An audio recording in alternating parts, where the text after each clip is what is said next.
Take a look what happened.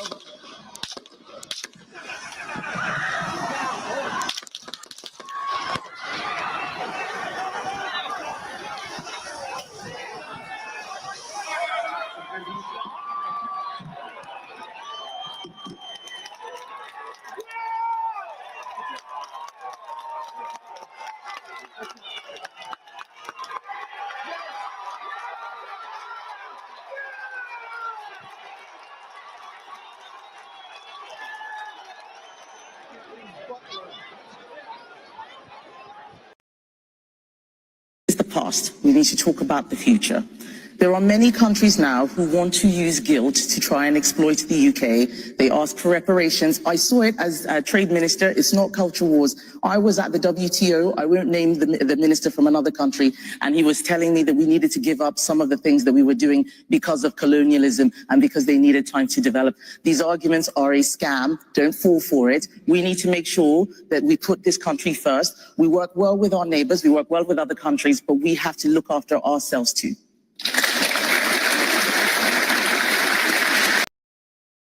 Quietly, you drag other people, create nuisance, make the entire world to look at Nigeria as a country that you can't stay there and have peace, you can't stay there and enjoy, you can't stay there and be free. You will get money, Tayo Aina. You that you are a successful YouTuber. That is what you want to leave behind for your country. That is the reputation you want to give your country after the country has made you who you are. I don't understand why you Nigerians continue to tolerate and accept this kind of people. See, Nigeria is the only country where people, they abuse freedom of speech. The Nigerians abuse freedom of speech so much. This is the height of it. You cannot tell me that your family will feed you, take care of you, raise you to the point where you are now okay, you cannot stand on your ground. You will not turn back and tell the whole world with your millions of subscribers. You are not telling them to avoid Nigeria. You are not telling them you cannot stay in Nigeria and be happy. You are not telling the whole world you cannot stay in Nigeria and be peaceful after Nigeria has raised you. It's not fair now. Believe we can pull it off, but we did. And, it is a great satisfaction to me personally as a person and also to the organization. So I think we've done very, very well. And there are quite a lot of things when you look at where we're coming from, Nigeria being an oil-producing country, and we've been importing petroleum products for the last 35 years. It just doesn't make sense. I mean, from the outside, it looks quite difficult. Any regrets? I think $1 billion is of Russian background. Rupert Murdoch, the chief executive of News Corp, is of Australian descent. Madeleine Albright, who became the United States Secretary of State, was of Czech origin. Steve Chen, the co-founder of YouTube, is originally from Taiwan. Immigrants build nations and immigrants build civilizations. One of the men in the front seat here has a thriving business in Namibia. He lived in Australia for over a decade, adding value to the Australian economy. Hence, there is a need for us to respect and cherish immigrants. Migrants are the source of life in all societies. Rishi Sunak, the former British Prime Minister, is originally from India. A very brilliant young man. He never denigrated his nation of ancestry, nor poured venoms on India. Kemi Badenoch, the leader of the British Labour or Conservative Party. We are proud of her, in spite of her efforts at denigrating her nation of origin. She is entitled to her own opinions. She has even every right to remove the Kemi from her name. But that does not underscore the fact that the greatest black nation on earth is the nation called Nigeria. 1 out of every 3-4 black men is a Nigerian. And by 2050, Nigeria will surpass the United States, will be the 3rd most populous nation on earth. 1 out of every 3 black men will be a Nigerian. The richest individual in the world, Elon Musk. And Trump has given Musk the new Department of Government Efficiency Agency to run. But the billionaire is throwing his weight around, it seems, even before the president-elect takes office in January. Musk is reportedly making sure his views are being heard loud and clear. He actively participated in wrecking a bipartisan Congress deal to avert a U.S. government shutdown. On Wednesday, Tesla and SpaceX CEO, in a post on his social media platform X, attacked the bill in what became a barrage of posts. The 53-year-old wrote, "This bill should not pass," and kill the bill.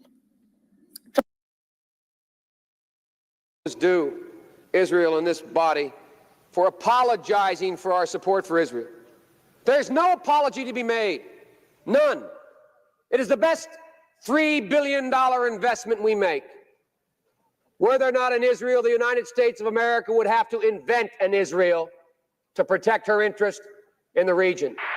The United States would have to go out and invent an Israel. The second part is people should understand by now, this should be crystal clear, that Israel is the single greatest strength America has in the Middle East. I always say to my friends when they say those things to you, I say, imagine our circumstance in the world were there no Israel. How many battleships would there be?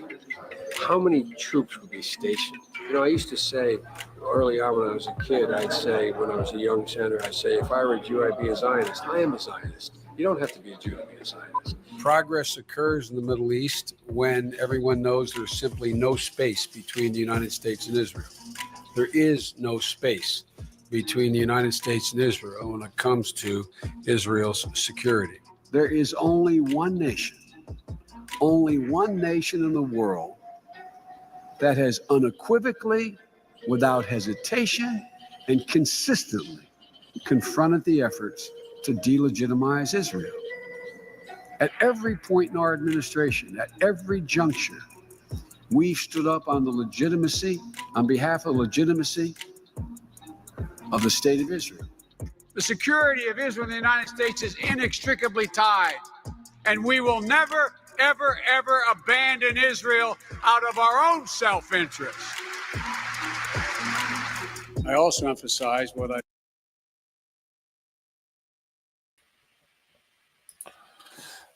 Thank you for joining me this evening. Welcome to all the viewers from every corner of the world. Greetings to you all. I'm doing this live stream, based on the title, to a kind of review the past year and more importantly, what this year is going to be holding for our people and the prospects for the world in the year 2025. This is an important year, and for a lot of different reasons.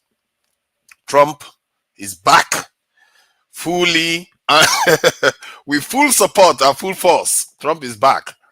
And Nigeria, you can almost argue that Nigeria is coming back.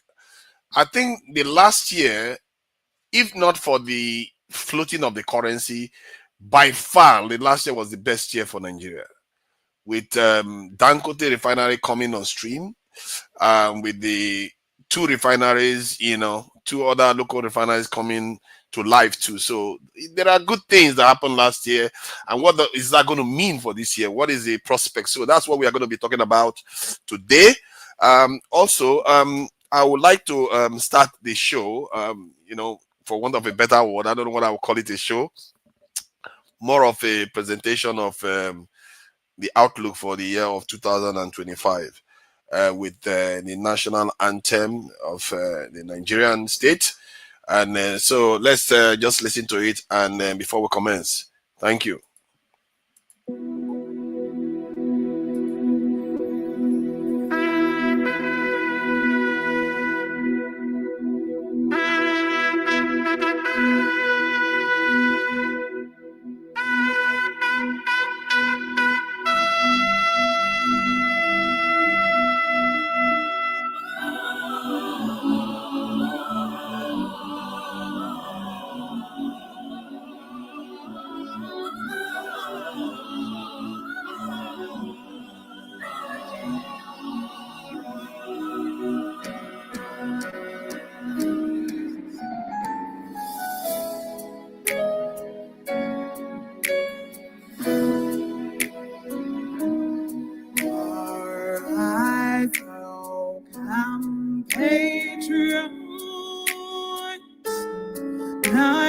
chariots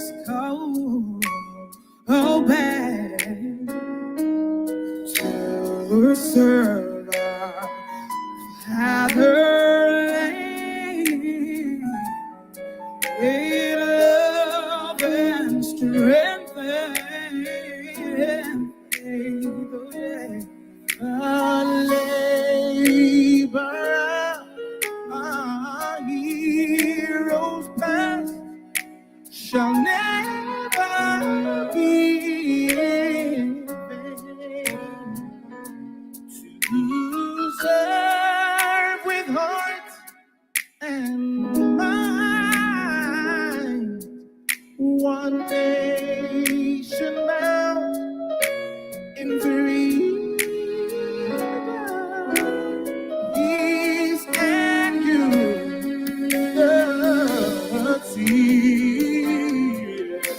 Oh God of creation, direct our noble course.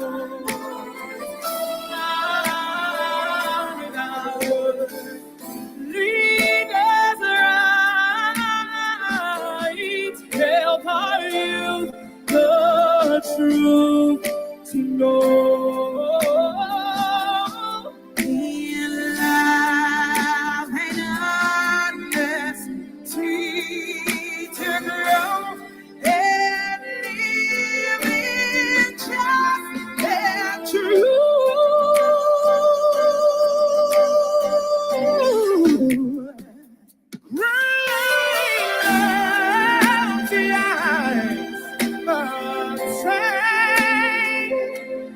To build a nation where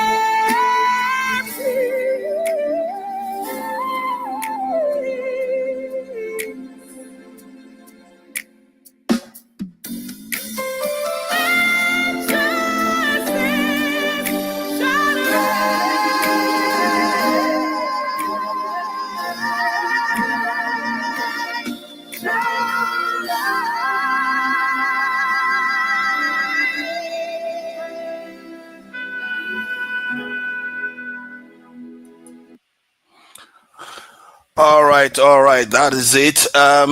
Yes. So now, I think I will start off with reviewing the year of 2014, and I will cover from the point of view of geopolitics, from the point of view of the Black community, and from the point of view of Africa and specifically Nigeria, given all the events that has occurred in the last 1 year.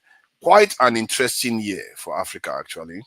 Quite a remarkable year for. I think the only other year that was this remarkable would be, I think, was it 2000, the year of return in Ghana, that I would consider anything as momentous as this last year.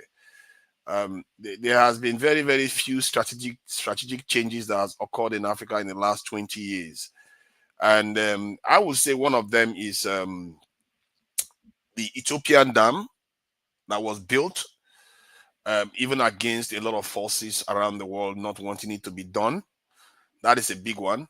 There is also the one for the Nigerian refinery coming on stream.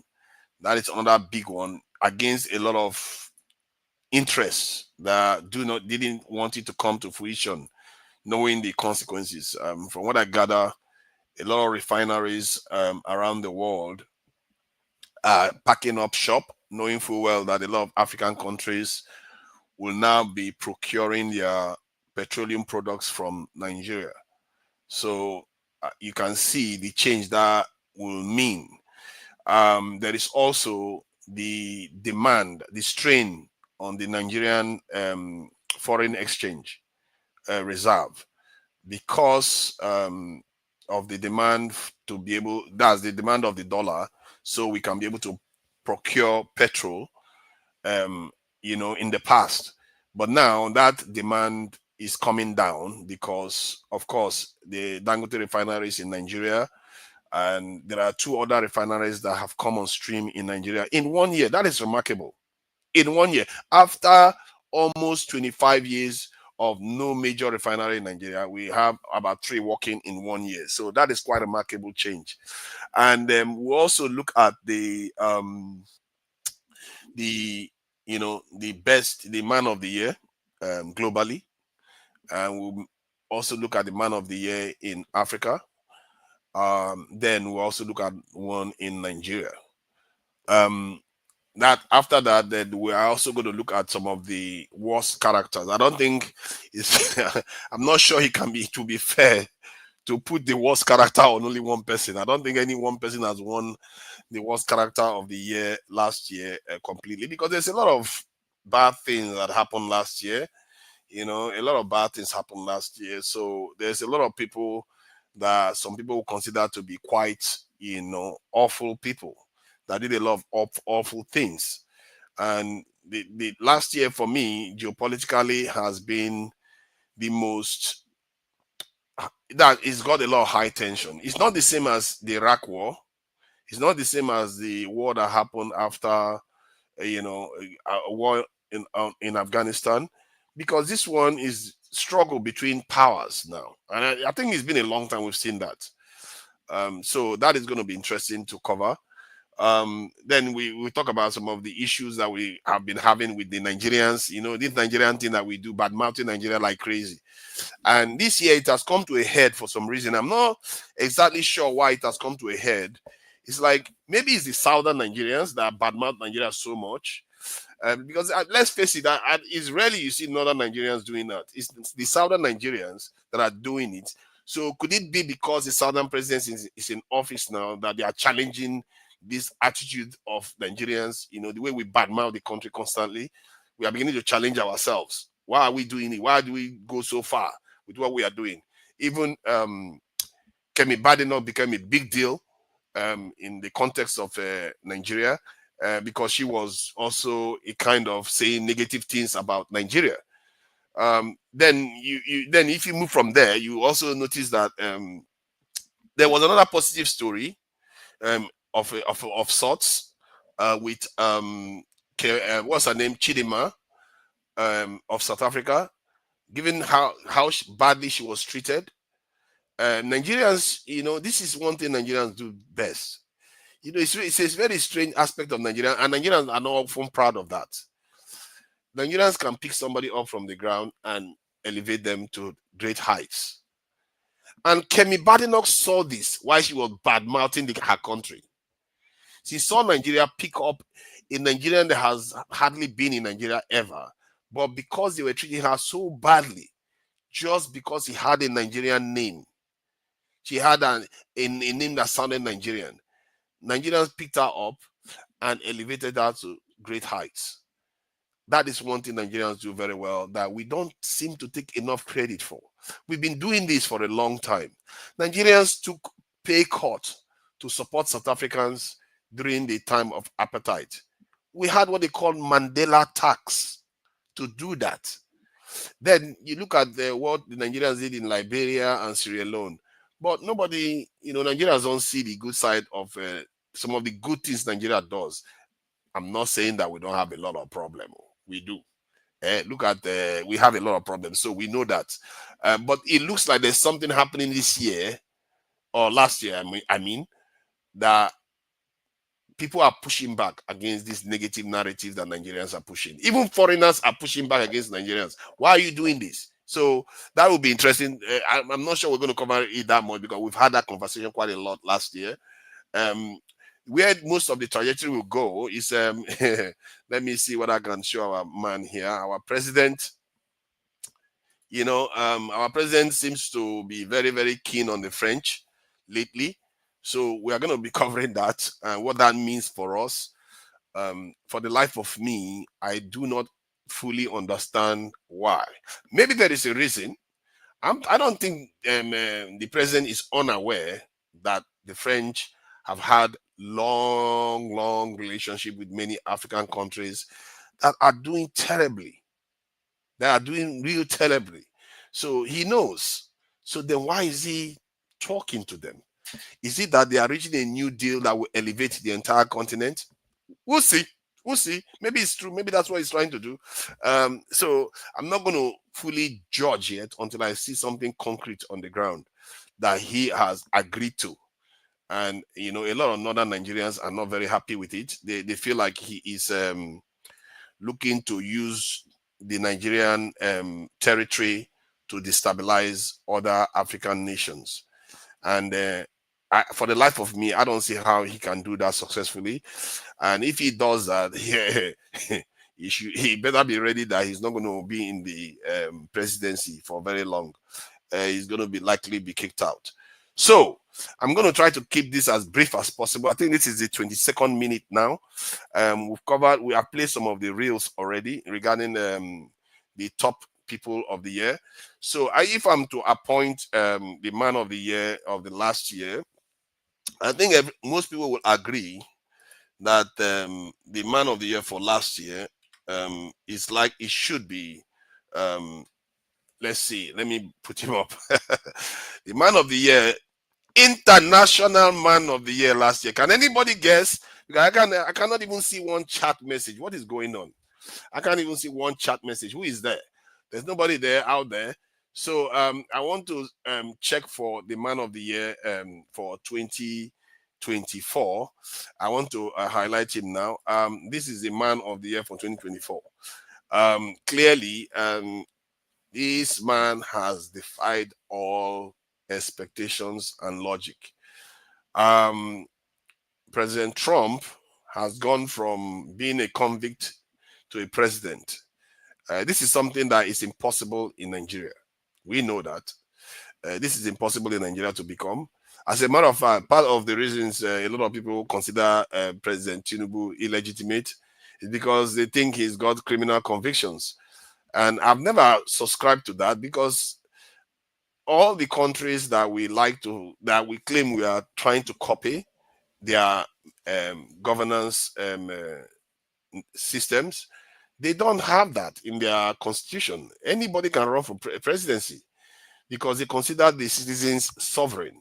You can't use, because the person is a little bit a convict, not to allow him to be a president, or because the person is disabled, they are not allowed to be a president. In most Western nations, it doesn't matter. As long as the people choose, that is going to be your president. And President Trump, from nowhere, has come to win an election, against. You can't even make it up. You cannot make it up. How does a convict beat a prosecutor in an election where mothers, fathers, Christians, and all kinds of religious people voted in that election? How can a convict beat a prosecutor? But we've seen it happen. And I guess we've seen it all now. We've seen it all. Now, there is nothing else that should shock you in this world anymore. And the question you have to ask yourself is, I always tell the Democrats this: if Trump won the election, what does that tell you? What does that tell you that you are doing wrong? That you brought a prosecutor to run against a convict, a convict that is awaiting his sentence, and yet the convict won that election. That should tell you something. And now Trump is in office, and Trump represents one thing only. He represents his own personal interest. Oh, it's not one thing, it's actually two. He represents his own interest, and he represents white interests. That's what he's there for. And that's what Elon Musk, his now best friend, is also there to do. They want to build their own people up. They are not there to, build other people up. So Trump is the man of the year, and I think it's undisputed. I don't know who else you can name as the man of the year. There is no one else that can beat that. This man survived 2 assassination attempts, survived being convicted. Jesus Christ, you can't even make it up. What else do you want to throw in the way of somebody? What else do you want to throw in their way for him not to run for office? Still, He surpassed all that and went on to be a president. I'll be sharing the link, Babaji. Just hold on. I just want to cover some of these topics so that we can now just analyze them further. So this is the magic of Trump here. And he's a remarkable individual. Say whatever you like about him. I was one of those people that felt like Trump is just, he's selfish. He has admirable qualities. He's funny. He says some crazy stuff. But I also know that he doesn't represent my interest. And not that it matters. Neither does the Democrats. The Democrats are even more diabolical to me. So that is not my reason for judging him the man of the year. I think he's a remarkable individual that has a kind of revealed, he has opened the curtain, the dirty curtain in the hidden spaces that most people don't think about in politics. That all this is about power. All this is about pretense. In many cases, many of your leaders lie to you, like to your face. They will just lie to you, and they will tell it, they make themselves seem like they are more innocent than anything else. But look at this now. A convict, they have so many cases against him right now, and they've convicted him of other things in civil cases already. This guy has lied. He has not paid his taxes. He's not done anything. And yet the people voted for him. Because the other people, they are worse. The other people were worse. That's why they voted this man the man of the year in America, and the man of the year in the world. I don't see any man that surpasses him in the world. This is a man that took a bullet, and this is minutes after that bullet. I don't think it was more than 2 minutes after taking a bullet, dodging that bullet. I don't think he dodged it. It's just out of luck, really. And this is what he's doing. You have to respect that. You just have to. You don't have a choice, because this is something that he did instinctively. That tells you the character of the man when the cameras are not on, when he is pushed against the wall. That is a trait that anyone would want to embrace. I really wish a lot of our leaders have this type of trait. I get the feeling that our leaders, when they see this sort of stuff, they will just kowtow and dodge and hide, or start begging for their life. And then I was seeing this sort of trait in a lot of, higher ups. When you see all these higher ups, you think they are all very, very scared of anything. They are not that scared as much as people think. That's what made them what they are. You think to be a rich man and a powerful person is easy. It's not easy. A lot of people are after you.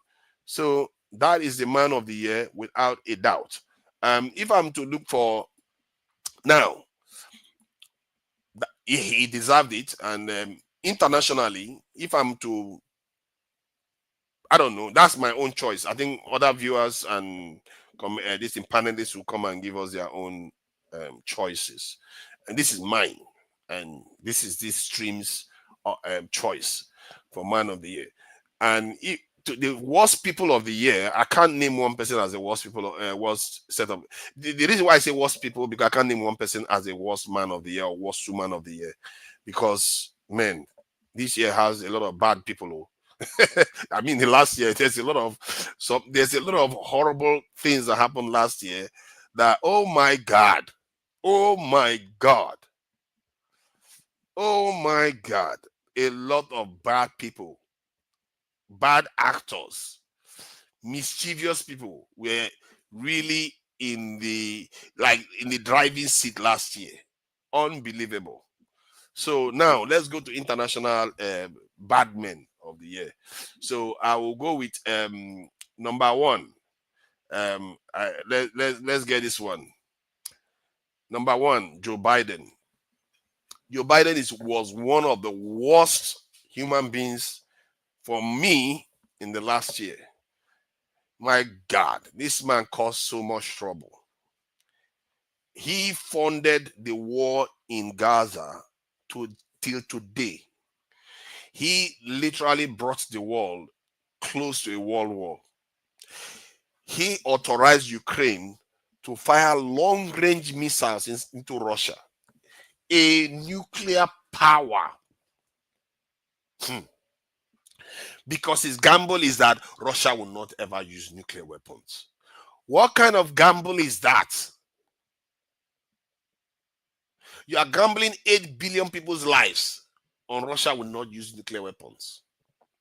Yeah, he earned that position, all right. This guy was almost putting the entire world in danger with his actions. I don't know what's wrong with him. Maybe because he's old, he doesn't think that he's going to be around for so long, so he wants to drag everybody with him. He is just been trashing and kicking and killing left and right. This is why he backs Israel to the hilt, even if Israel is breaking so many international laws. He doesn't care. They come on TV, they will lie. They pretend as if they are doing the right thing, but they are not. They will talk about negotiating for peace. He is not.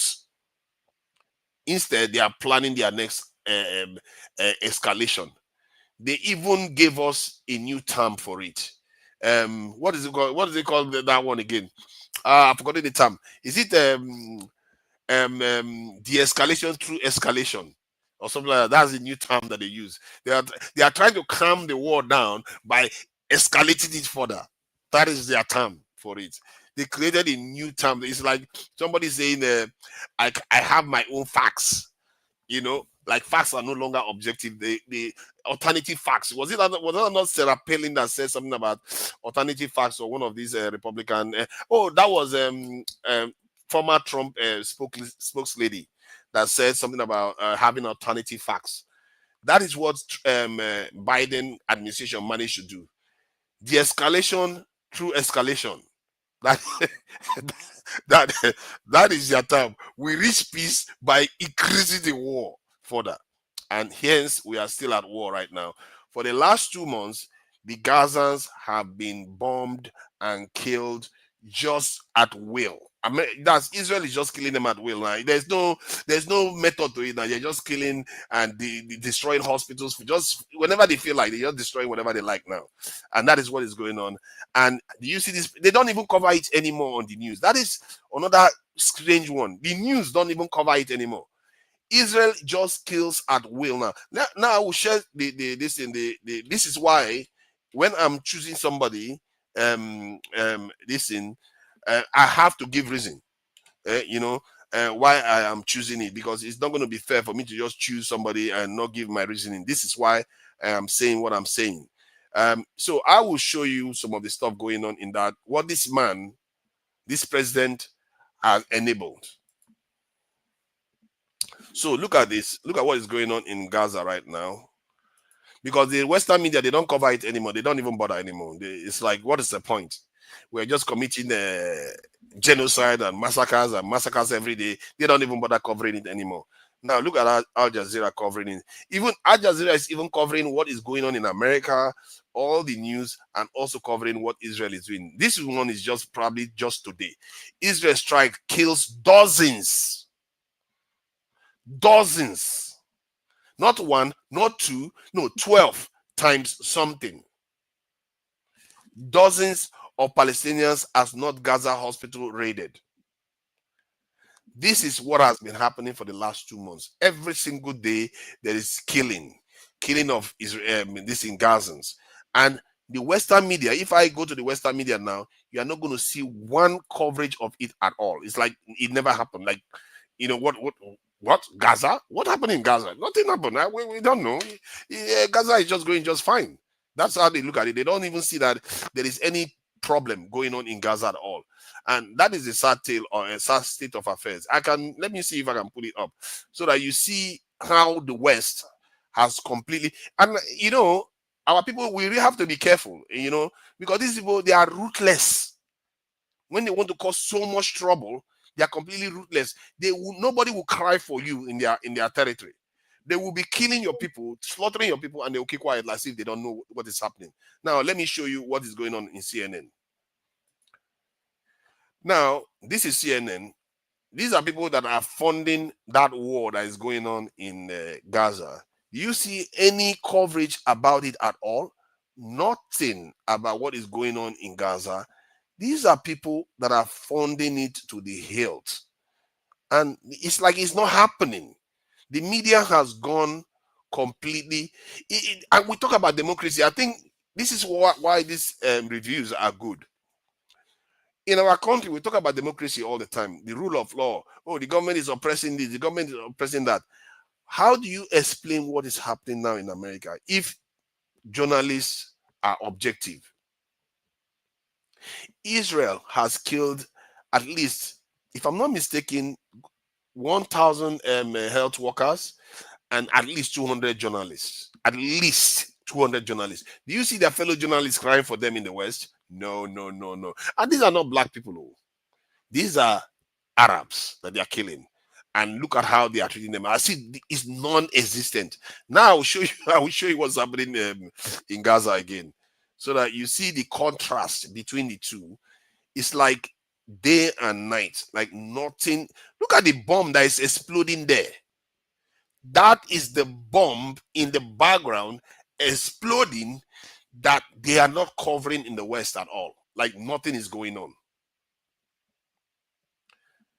Man, when the West wants to use their kind of what they call it dictatorial and authoritarian power, we don't even see it.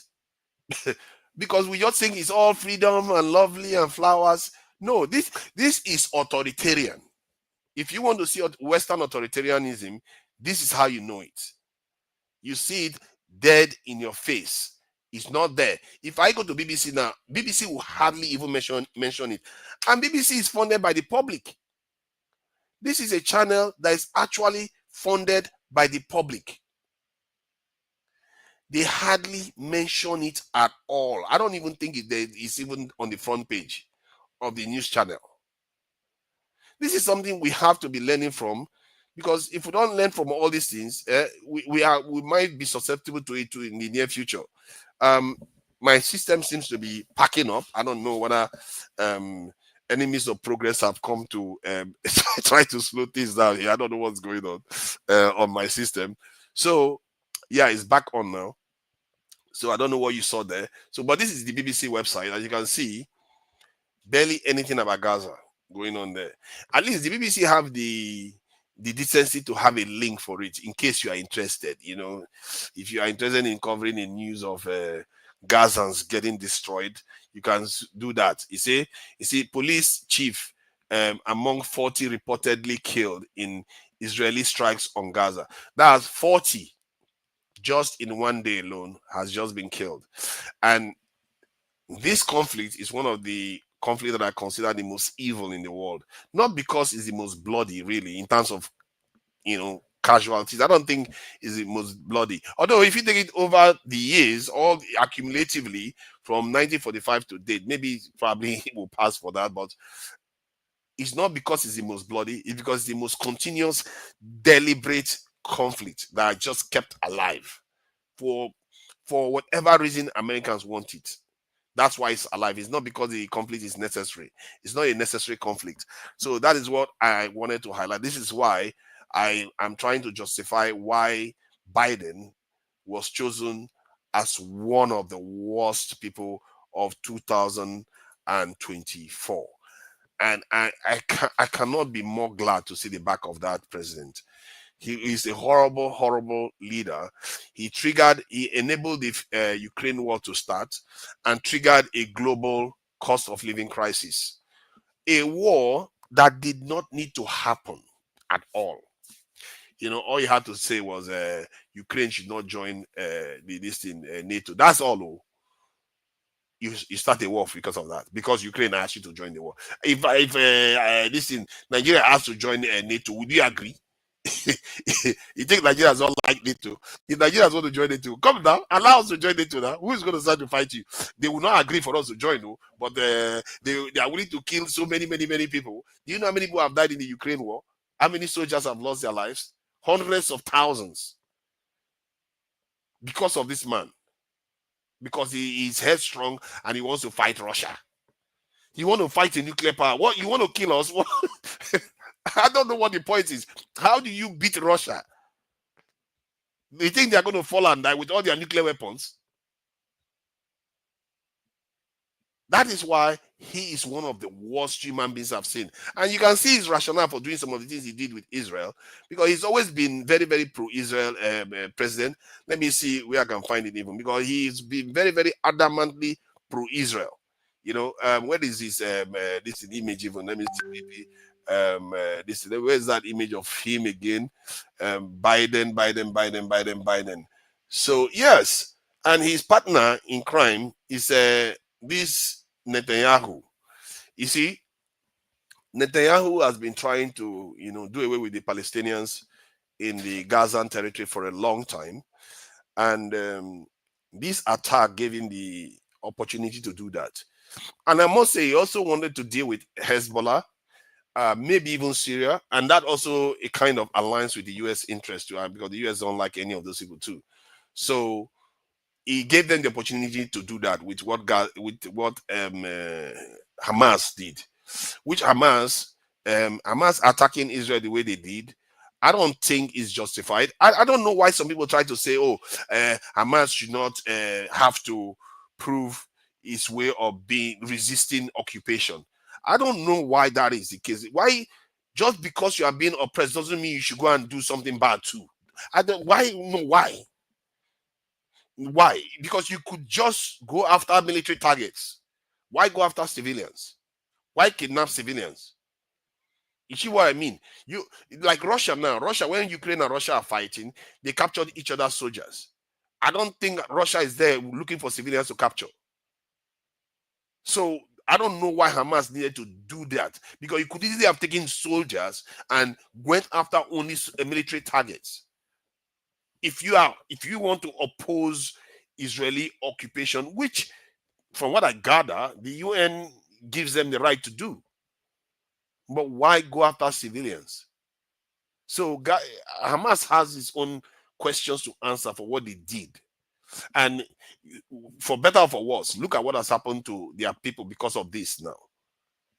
Who knows where it's going to end? Maybe it needed to happen, but they didn't have to attack civilians.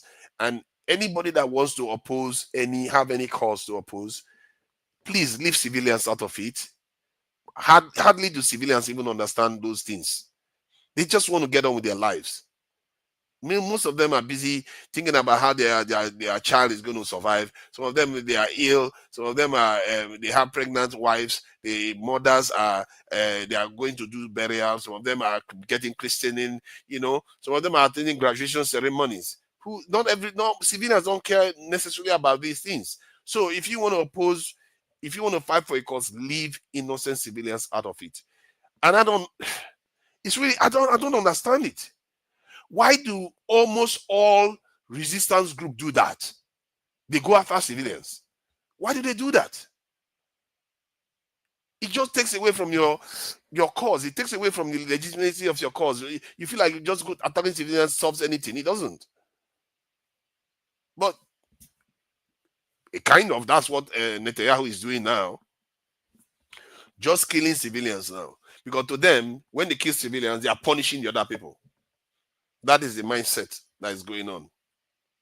And that's what he's doing. He's torturing the Palestinians, killing them. And he has said it in one video that I played in other streams, where he said that the Palestinians, they need to be made to feel a lot of pain, that they've not felt enough pain yet.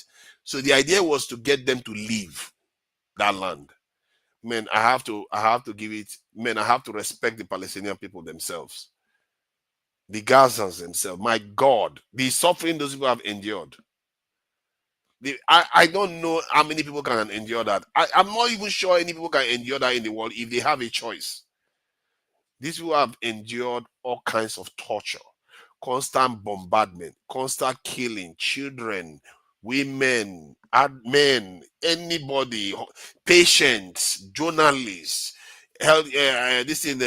humanitarian workers, pastor, Christian, Muslim, they're all getting killed in that territory. And the people that are doing it are bloodthirsty and angry people. You can say whatever you like about Netanyahu or Israelis. The only slack I'll cut them is that they are angry. is that they see Palestinians killing their people. You know, they see people like Hamas, Islamic Jihad coming in and attacking their people and killing them. A lot of Israelis have lost loved ones to these groups. So they are angry. They may not be right with the way they are trying to express their anger, but they are angry. Just like Hamas is angry to attack them. So both sides are doing something wrong.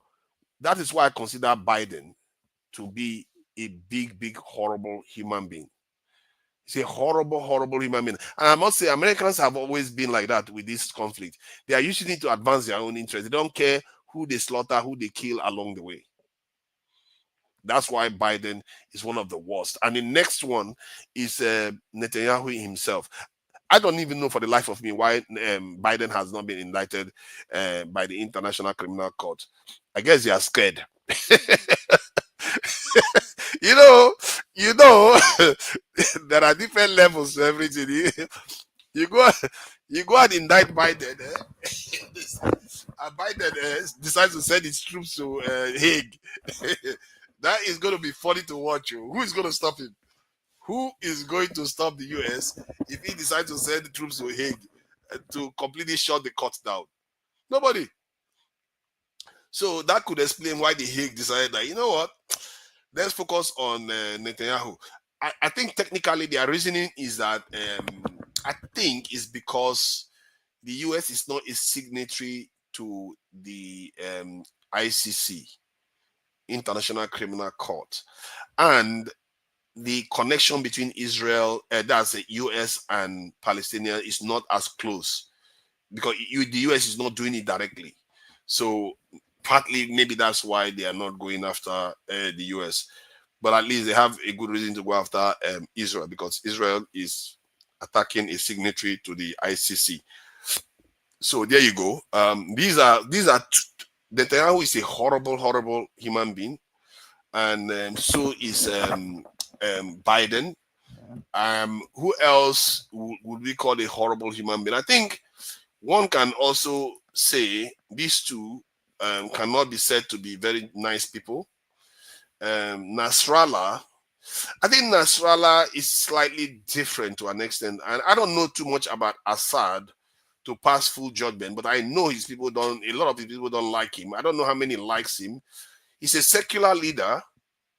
You know, in the Arab world, it's not always very easy to be secular. His country, he ran it where Christians can cohabit with Muslims and other groups. So, you know, that's interesting because all these leaders that are secular are the ones that are being destroyed. Like Saddam Hussein is secular too. They wiped him out. But Saudi Arabia, that is not secular, is the one that they are preserving, you know. But Qatar is not secular. They are preserving those ones. But the ones that are actually allowing Christians to survive freely, the Americans are against them. If you look at even Israel that they are supporting, Israel is against Christians.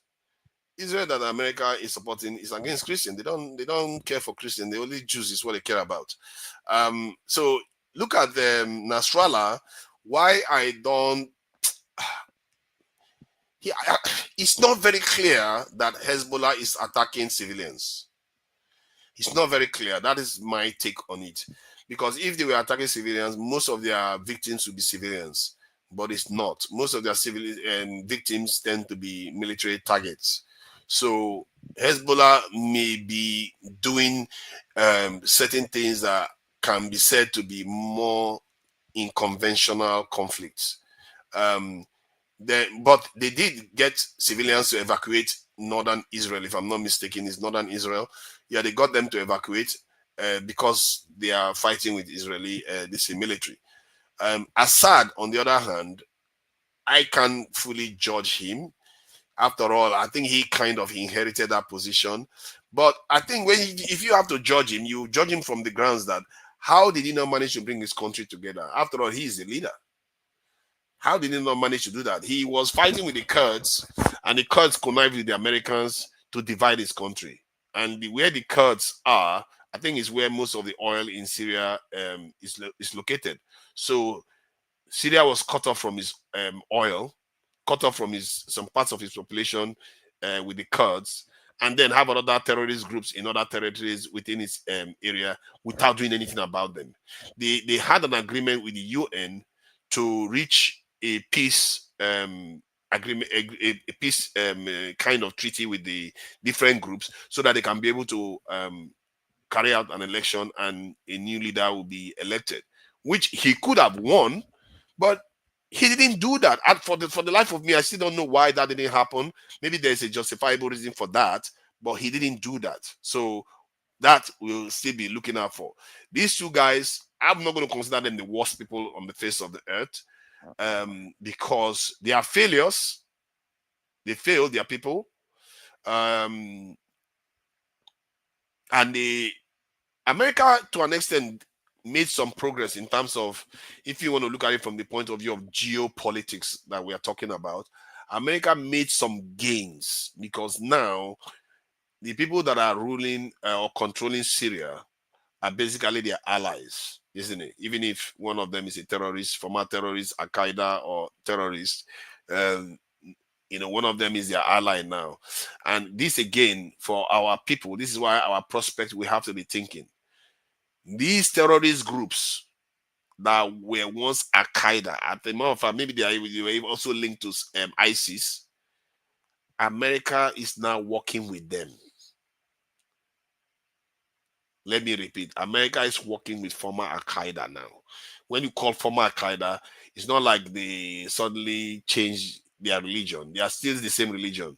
It's just that they now say that they are more refined, they are not going to be killing people, and they are not going to declare that America is their enemy anymore. So technically, they've changed from that point of view. Even if they are still the same organization, I don't think they've even renounced the name of the organization.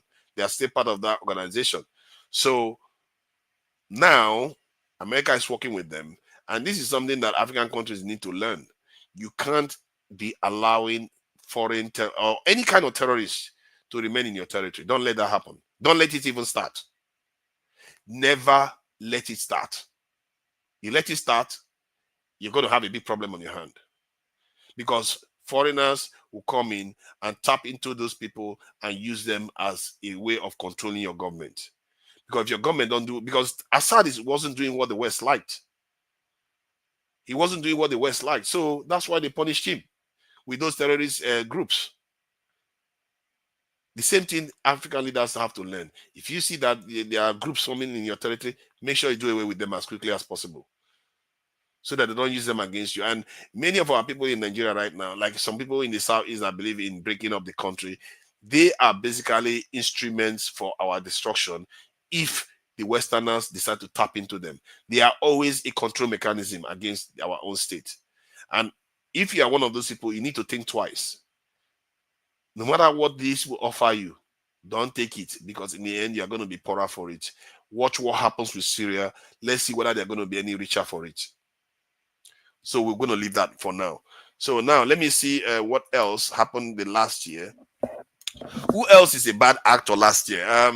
Now, in short, I'll go back now. I think I've named some of the bad actors. Who else is a bad actor last year? Is it Putin? Putin is a kind of neutral. He's just fighting the Ukrainians. He gave them a lot of chance not to go to that war. So I'm not going to name him one of the worst characters. Who else in Africa? I would say the generals in the Sudan war. Sudan war generals are horrible set of people. Horrible set of people. They've caused so many loss of life in Africa, and needless loss of life too.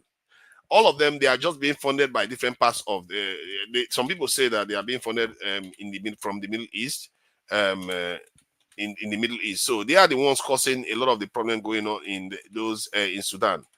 And a lot of black Muslims are getting killed in Sudan because of these people, their wars. So these generals are a problem in the context of this thing.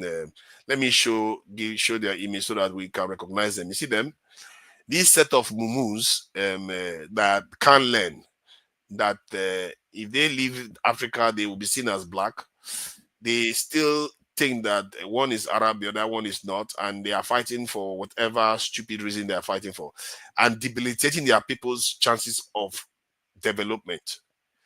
What a shame, because Sudan used to be one of the greatest nations on earth. You know, the kingdom of Kush, Nubia, all those ancient kingdoms were once in that region. And look at them today, just fighting each other. And most concerning to us is that they are killing a lot of black Muslims because they are not Arabs. You know, my northern brothers in Nigeria, I hope you are paying attention, though, because when you are putting your religion first and killing your fellow Nigerians, just know that tomorrow, those other people that you are following their religion, they will come and kill you too, because you're not Arab. Just know it's going to reach your turn too. Every day is turn by turn. When you're busy killing your own people because of foreigners, just know that those foreigners too, especially when they don't like you, you need to think twice. Think twice when you start attacking your own people. Why can't we just figure out a way to work with each other instead of always fighting ourselves because of the foreign person's religion? You know, you can practice all the religion you want, but don't use that to start attacking your people because they are not the same religion. You know, there's a reason why they say blood is thicker than water. So make we learn our lesson on that one. So I think I'll go to another set of bad actors. In Africa, these are very, very bad actors. And another one that I will choose as bad actors is, I think many of us, now we are coming to this in the African continent. You know, I think I would say one of the worst characters in Nigeria in the last year, if you ask me, let me think about it a little bit before. Okay, I would say someone like Simon Ekpa, not good character. He didn't help Nigeria in any way. He created a lot of unnecessary divisions. And if you look at Nigeria now, because of what people like Ekpa are doing, they are damaging the prospects of the Southeast and the South-South to develop. If you look at most of the developments in Nigeria now, why would anybody want to develop in those areas? Because of these people. Personally, I take that personally because I grew up in the South-South of Nigeria. They create chaos in the name of what? Breaking up the country and ending up like Syria or South Sudan, and what? Where are you going? They cause trouble.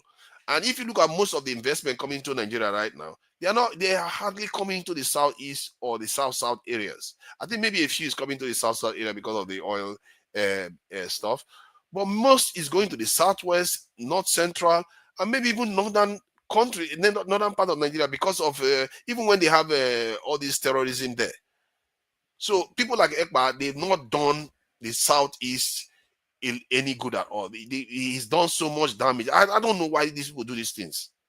I really don't know why they do these things. When you should be working hard, you know, all your efforts should be helping your people develop, build hospitals, build roads. If the government refuses to build roads, you quarrel with them, make trouble from overseas. If the government refuses to give you hospital, you make a lot of trouble for them. They refuse to make your area, make trouble. But when you start making war in your own land, that is one of the worst tactics ever. Haven't you heard about when Americans tell you that we are fighting them over there so that we don't have to fight them at home? Why would Simon Ekpa bring fight to his own land? Bringing fight to your neighborhood so that your people don't progress? I don't support that too. I just think that our people should be a little bit smarter with the way they do their own things. Because in the end, if you are not progressing, you are going backward. And don't blame God.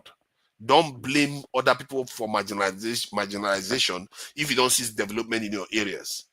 And I can tell you right now, if you look at Nigeria right now, the face of Nigeria is fast becoming, especially in the West anyway, is fast becoming the Southwest of Nigeria. It's almost as if the other regions of the South don't exist in Nigeria. Why do you think that is? Because that other region, they are always causing trouble. They are always causing trouble. You can't be causing trouble and expect that you are going to progress. So I don't like what Simon Ekpa represents, and then I didn't like what Nnamdi Kanu represents too, because he was just also doing similar stuff that was causing upheaval in his area. You know, if you are so interested in power, if you have so much support, use those your men that are supporting you, use those women that are supporting you, form a formidable political machine in Nigeria and defeat all the people that are in the way of the Southeast. You will defeat them if you are so strong. But if you are not strong and you go to a foreign man's land and start causing trouble for your people, yes, you are not a good actor, because in the end, your people are not profiting from it. If the Southeasterners were profiting from what Simon Ekpa is doing, I wouldn't be naming him this way. They are not profiting. You know what he's going to say if you ask him? He's going to say, "Oh, we have to suffer before we enjoy." This one is what this one is what you call compulsory suffering. Have you seen compulsory suffering before? This is not compulsory suffering, no. When you have the option to do politics, you're doing this one. Look at what P2B accomplished in 5 months. Look at what P2B accomplished in 5 months. That was not compulsory suffering. That was choice to destabilize your own areas for whatever purpose. I don't have any evidence that he's working with foreigners to destabilize Nigeria, but that is the result of what he's doing. He's just destabilizing his country and weakening his country's prospects. That's all it is. Oh, look at that. Look at that. Oh, look at that. Mazi Prince. You know, I'm going to ramble now. You are getting upset now. I don't worry. When I will call California soon, I will find something in California that you don't like. So, but I don't like what he did. He's damaging the prospects of the Southeast and the South South, and it affects the South South. So no matter what we like to, we would like to say we don't have connections. Whatever affects the Southeast tends to affect the South South. Whatever affects the South South tends to affect the Southeast. Who knows? Maybe even the Southeast even affecting Benue too, because when you are linked like that, and the corridor is to the sea, and you have people in that area having problems, it's going to affect you. You can't escape these things. And why are we surprised that the Southwest is developing the most? Because they don't have all that trouble going on there. You could say it's because they have the luck of having Lagos there, but I'm not so sure. I'm not so sure that's necessarily the case. You know, the Southwest, they have Christians and Muslims among them, but they are not quarreling as much as the South South and the Southeast are quarreling with the state. You know, the South South, they started with the Niger Delta youth struggle, and then suddenly the Southeast started their own. It's like turn by turn. We're just preventing that area from developing as fast as it can. We get a lot of what they call it, those these allocations from the federal government. We get a lot of money, but do we see the dividends on the ground? I don't know, man. I don't like when all these people are preventing it, because those areas were quite developed. When I went to Port Harcourt, when I went to Nigeria, I wasn't so happy with the development I saw there. I expected more. Port Harcourt was one of the most developed areas in Nigeria when I left. Was one of the most developed areas, without a doubt. Some people even rate Port Harcourt better than. It's like Port Harcourt is like Abuja today versus Lagos. So people don't necessarily say Lagos is the best or Abuja is the best. It depends on which one you choose. That's how it was before with Port Harcourt and Lagos. Depends on which one you choose. Some people prefer Port Harcourt, some people prefer Lagos. Today, Lagos has leaped ahead. It's a fact. There are consequences. Consequences. In other words, sins of thy fathers. You can't escape it. You do things, you will see the consequences. And I hope my brothers in the Southeast, Southwest are learning the same lesson. They should not descend into anarchy themselves. Anarchy doesn't lead to development. It doesn't mean you don't fight for your rights. It doesn't mean you peace at all costs, especially when it comes to the people that are, sucking the Nigerian wealth away. All those people that are harvesting all our wealth, all our hard work, we have to stop that. Because those ones are going to kill us too if we leave it carrying on. So that is that. Simon Ekpa, not one of the good guys. Any of the people that are causing trouble in the Southeast, the South, they are not good. And let me go to the North. There's nobody that stands out in the North because Shekau is dead. But I would name the other bad guys in the north to be the bandits and the terrorists that are in the north. I don't know whether they have a name, whether you can call them a specific name. It's funny, now they don't have like Boko Haram proper anymore.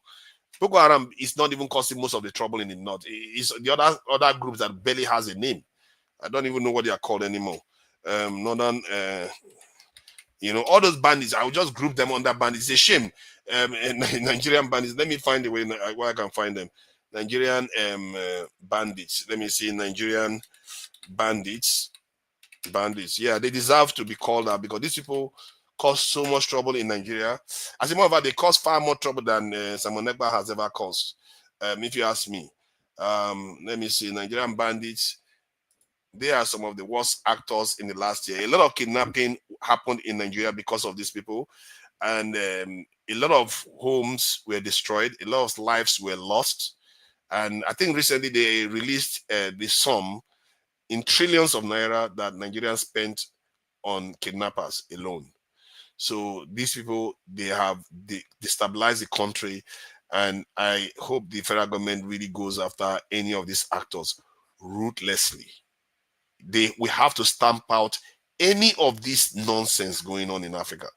We have to stamp them out in Nigeria and anywhere else they appear.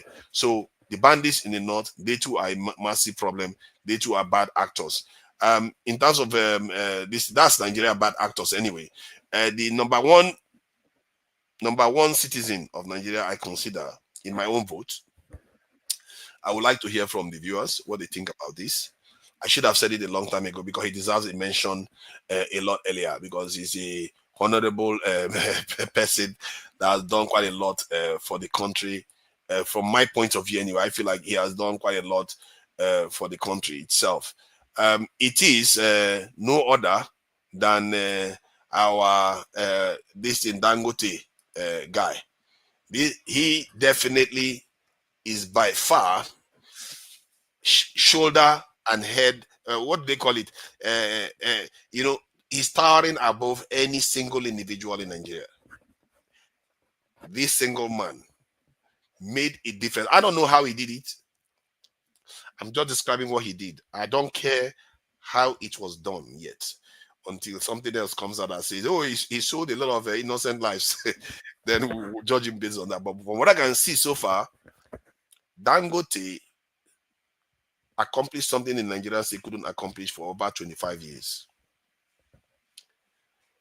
Because of the act of one man, our reliance on foreign petroleum and our demand for foreign reserve may come down by about 40%.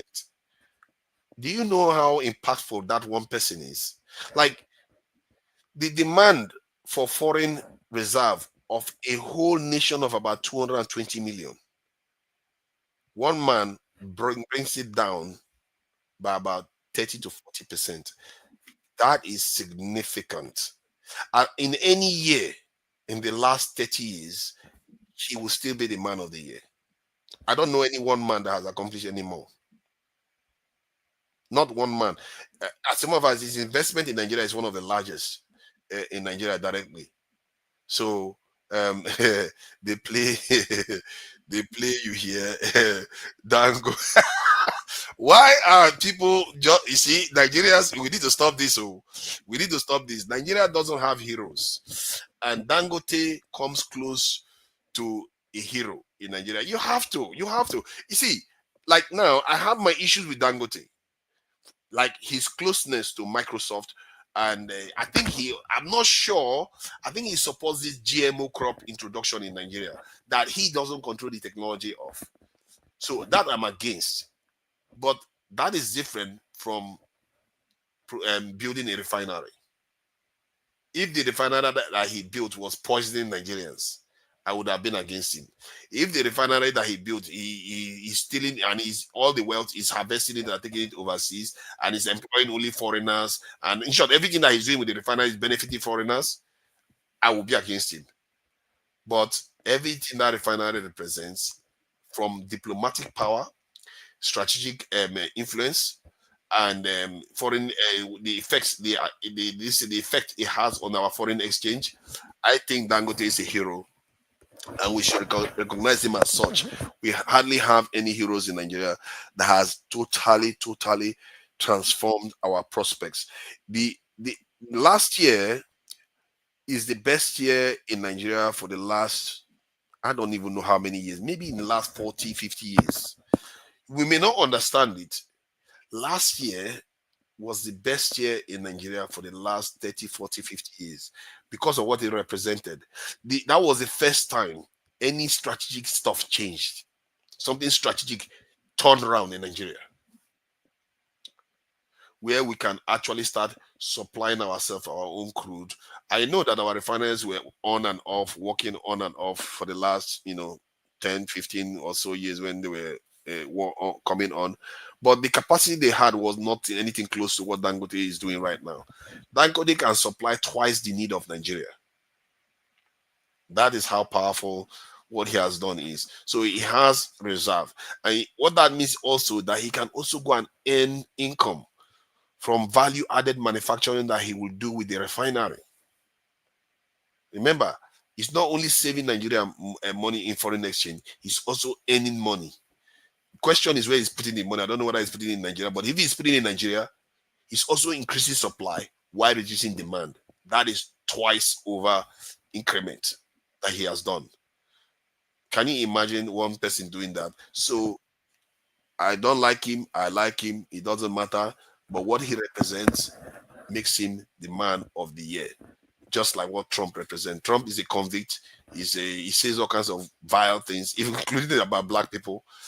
But yet, what he represents made him the man of the year. The same way what Dangote represents makes him the man of the year. And Nigerians have different mixed feelings about him. You can have mixed feelings about the individual and his practices. Who cares? But that crude oil that he's supplying, that petrol price that you're having in your car, in the petrol station, he's helping it come down. How many people can say that in Nigeria? How many people can say they are helping bring the petrol price for all Nigerians down? You have to respect that. So he is the top Nigerian and he's the top African by a long shot. He is the top African by a long shot. So if I want to weigh in on who else is second in line to Dangote, let me see. For this year, last year, I think one would have mentioned P2B, but this year you can see P2B was not very active this year, maybe for his own reasons, but he wasn't damaged nonetheless. Some people would like to think that P2B is done, but it's not. So let's see. Who is the second most, honorable Nigerian? There has to be one. Does anyone have any suggestion in the chat? There has to be one that I'm missing. Dele Faro to me is good, but I don't know whether he rises up to the level of affecting the direction of Nigeria in such a, strategic manner. He comes close. He's one of them. He's a hero in Nigeria. We don't have many heroes. He's one of them. That's for sure. Who else is there? I'm trying to see whether there's one, Nigerian that stands out as that have made significant change in the direction Nigeria is traveling. I can't say that right now. I don't know why some people even chose the president for being the man of the year, because clearly I don't see what made him man of the year. Maybe if he had passed the tax reform bill, you can argue that a little bit, because if you put the tax reform bill plus local government autonomy that he gave, you can, give that to him, but not, he did the damage to the economy, so I can give him that. Okay, who is Ugo Chinyere? I don't know what did she do? Ugo Chinyere. Yeah, we need good people that have done great things for the country. I don't know her. Oh, is that him? I don't know what he has done. What has he done? Um, he's now you're just having a laugh. Now you're just having a laugh. You're just having a laugh. Simpubara, yeah, right. How does that work? The Simpubara literally destroyed the House of Assembly. It's one of the worst, actually. In terms of democracy, it's one of the worst. I don't know what I would call him. A kind of, he's one of them. Now let's face it. Simpubara was ushered into office, and then he get into office and burned the House of Assembly down and started having quarrel with his godfather. Whether they are quarreling or not, what does it matter? In the end, they are causing chaos in the state. So Ugo Chiere, I don't know. He's a young guy. I don't know what he has done. I think I've seen him. Have I not seen him on Dr. Damages? I think I've seen him on Dr. Damages before. Something I don't know what he has done. I'm sorry. If I knew what he has done, maybe I will be able to elevate him to my man. Anyway, it's just my opinion. Remember, this is not universal. This is just my own rating of individuals for good reasons. I try to back up my reason for why I did that. I don't know who else I'm going to name. It's a shame, though. Only the towering figure in Nigeria was Dangote by a long shot. Then the second I will give it to, because of what happened recently, is Dele Farotimi, because he rallied Nigerians and he tried to question the status quo, and the status quo didn't respond very well. So you have to give him that. There's a lot of other people that have contributed to the Nigerian space positively. You can say Showore has contributed positively. Who else? Aisha Yusuf. Very Dark Man. Very Dark Man has not done too badly. He hasn't had a very bad year. The last, what did he pull off? He said it was a stunt. So it's funny because of that stunt that he pulled. A lot of people were thinking that he just stole the money and all the rest. When I analyzed it, I thought, based on his record, I wasn't sure he stole the money. Even if he appeared to be that he stole the money, sometimes it's also good to take somebody's record into account.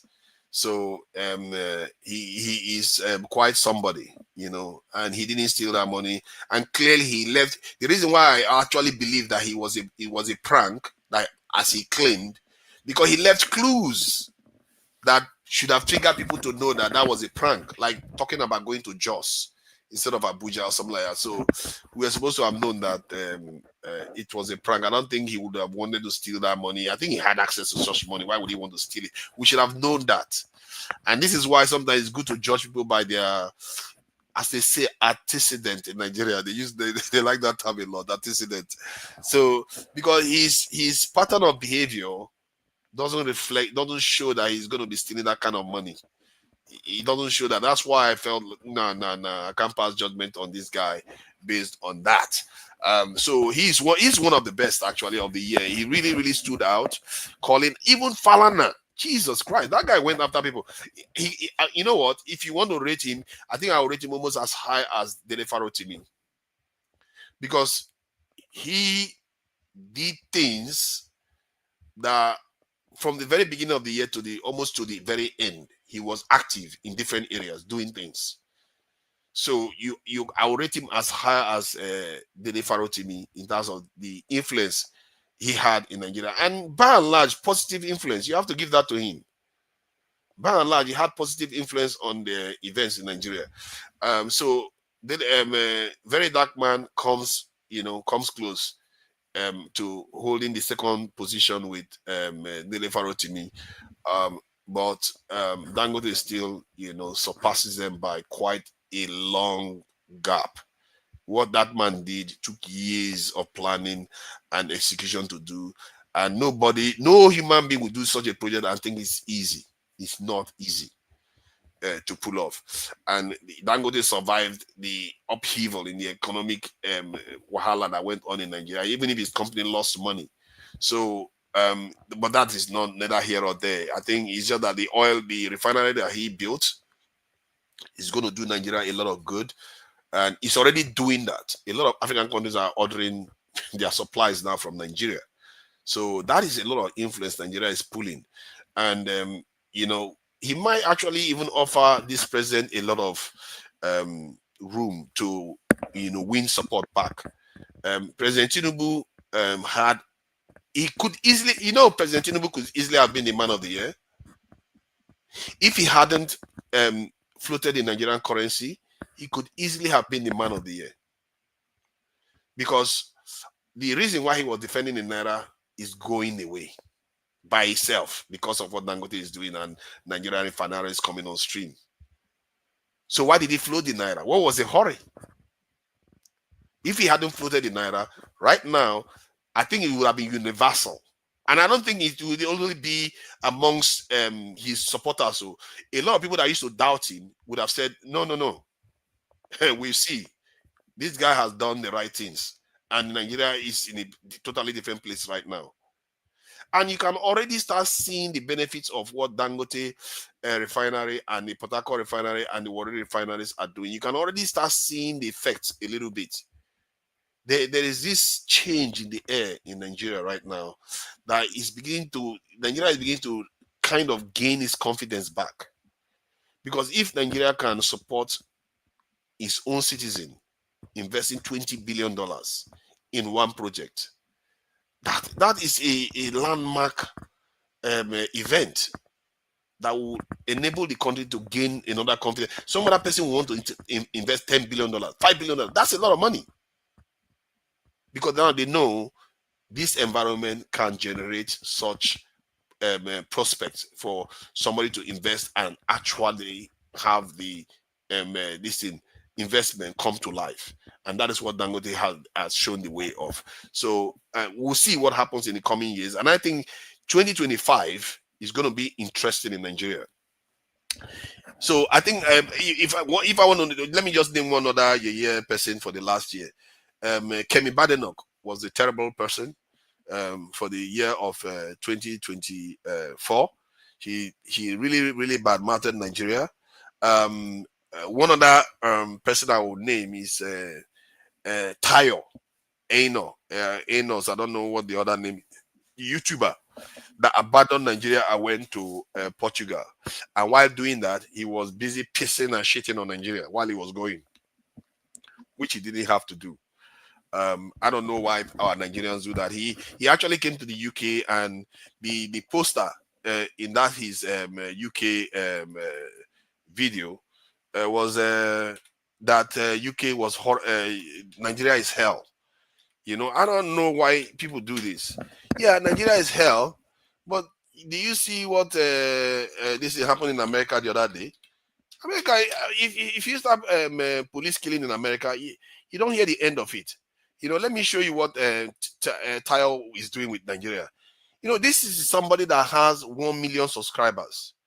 Many of his subscribers were Nigerians. You know, he had many of his subscribers were Nigerians. As a matter of fact, Davido was one of the people to promote his channel so that he got a lot of subscribers. But look at what he did. He made a video about leaving Nigeria and trashing the country while he was going. And look at this other video that he made when he came to this thing. Nigeria is hell. You know, for the life of me, there was a time you could do this and people will be more forgiving of you. But something happened last year. Something happened last year that made Nigerians say, enough. You can't keep trashing the country continuously like this. There are other people inside that country that you are trashing. While you are trashing that country like that, you are making sure that the people that wanted to invest in the country don't do that. Denying those people progress. The same thing Kemi Badenoch was doing too, claiming that she cares about Yoruba people while badmouthing the country where more than 40 million Yoruba people live. Who does that? It's like firing a torpedo at a ship where your family members are also inside there. That is the thing that our own people do. And this time is a Yoruba man. No? He goes about badmouthing Nigeria. He forget that there are so many Yoruba people inside this thing. He likes his family. Oh. He probably loves his family too. But he's badmouthing the country where those families live. We have to think a little bit more. A little bit more. Just think a little bit when we are saying things. Are we helping or we are damaging? maybe when you want to criticize a nation, you criticize it in such a way that you are suggesting things to improve it. Because when people hear it, they will not hear it like you're just heaping curse on the nation because you feel so pained. They will hear it that, okay, you're making constructive criticism of what you would like to see changed and stuff like that. So that is my take on his approach, and this is why even a Cameroonian was crossed with Nigerians because of it. He was. I played the video earlier on. I don't know if I can find the video again to play. This Cameroonian was crossed with Nigerians. Like, what is wrong with Nigerians? Why do we behave like this? Let me play the video again there quickly so we can hear it again. Tolerate and accept this kind of people. See, Nigeria is the you want to leave behind for your country. That is the reputation you want to give your country after the country has made you who you are. I don't understand why you Nigerians continue to tolerate and accept this kind of people. See, Nigeria is the only country where people, they abuse freedom of speech. The Nigerians abuse freedom of speech so much. This is the height of it. You cannot tell me that your family will feed you, take care of you, raise you to the point where you are now okay, you cannot stand on your ground. You will not turn back and tell the whole world with your millions of subscribers. You are not telling them to avoid Nigeria. You are not telling them you cannot stay in Nigeria and be happy. You are not telling the whole world you cannot stay in Nigeria and be peaceful after Nigeria has raised you. It's not fair now. Let's be honest. If you think that what Ajim is saying doesn't make sense, Kunkuma say it. That is a Cameroonian being furious with Nigerians. A Cameroonian is furious with Nigerians because we badmouth our country so much. That is what makes him so furious about our behavior. And it's something that I don't know. Normally, we normally accept these criticisms, but something happened this year where we started pushing back. And I don't fully understand the reason. Maybe because of Nigeria is beginning to gain its confidence back, but maybe in time we'll fully understand why. So now let me start picking the losers. You know, I'm not going to necessarily call them bad people necessarily, but they are losers. It's just objectively that they are losers in 2024, and whether they are going to gain ground in 2025. One of the losers of 2024 is France in Africa.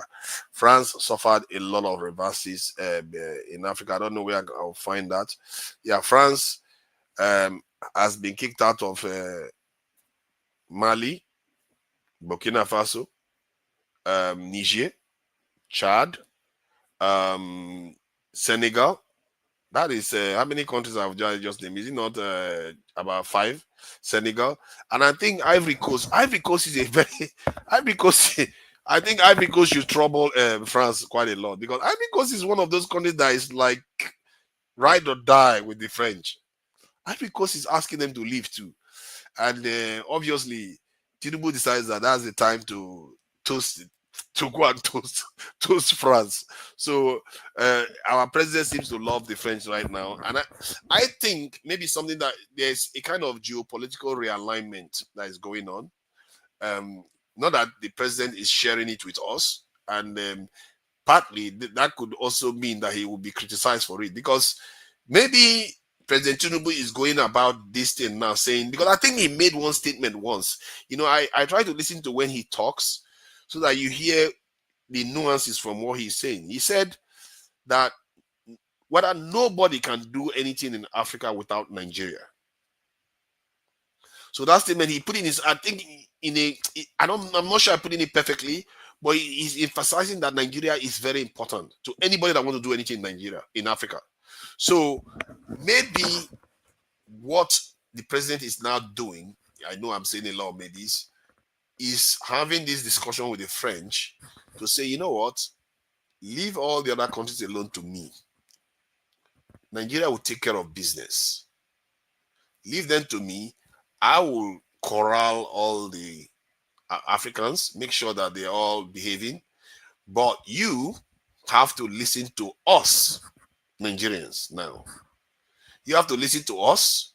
You may have to listen to Kenya, and you may have to listen to South Africa. South Africa is not in any mood to listen to any of these Western nations, actually.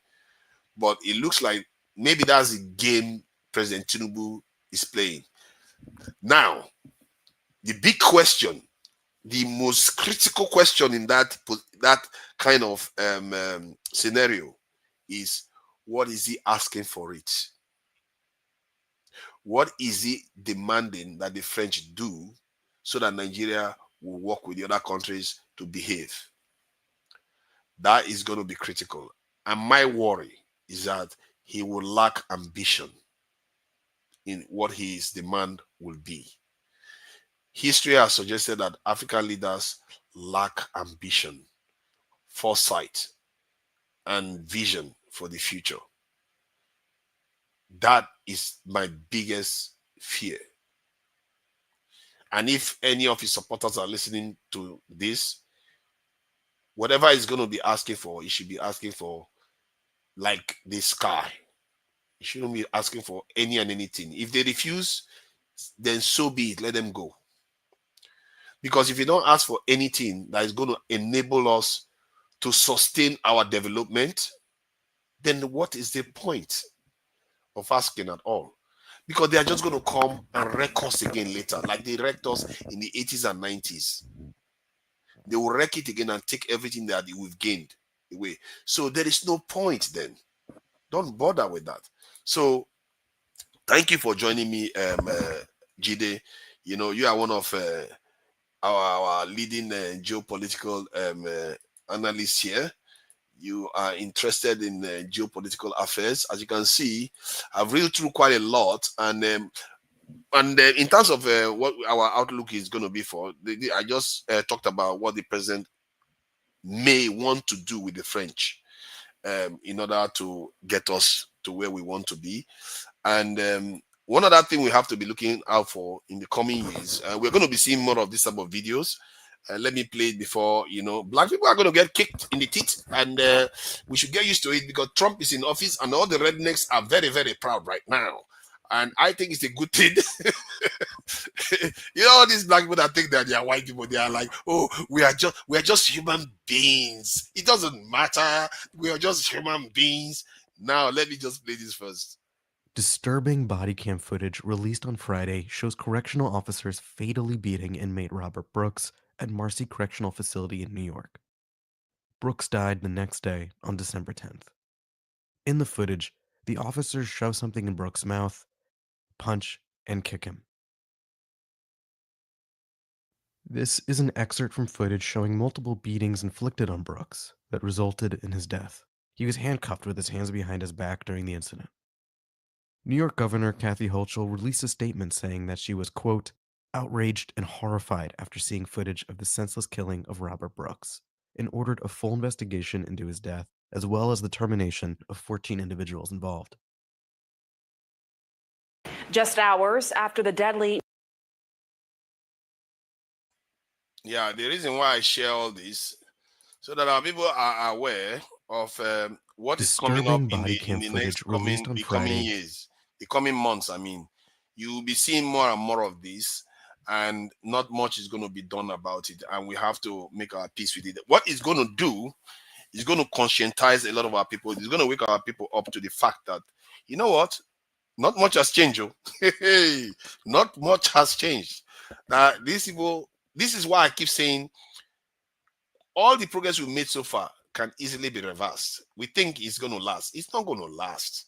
You have to be. This is why I say if Tinubu is going to negotiate with people, he has to go with number one.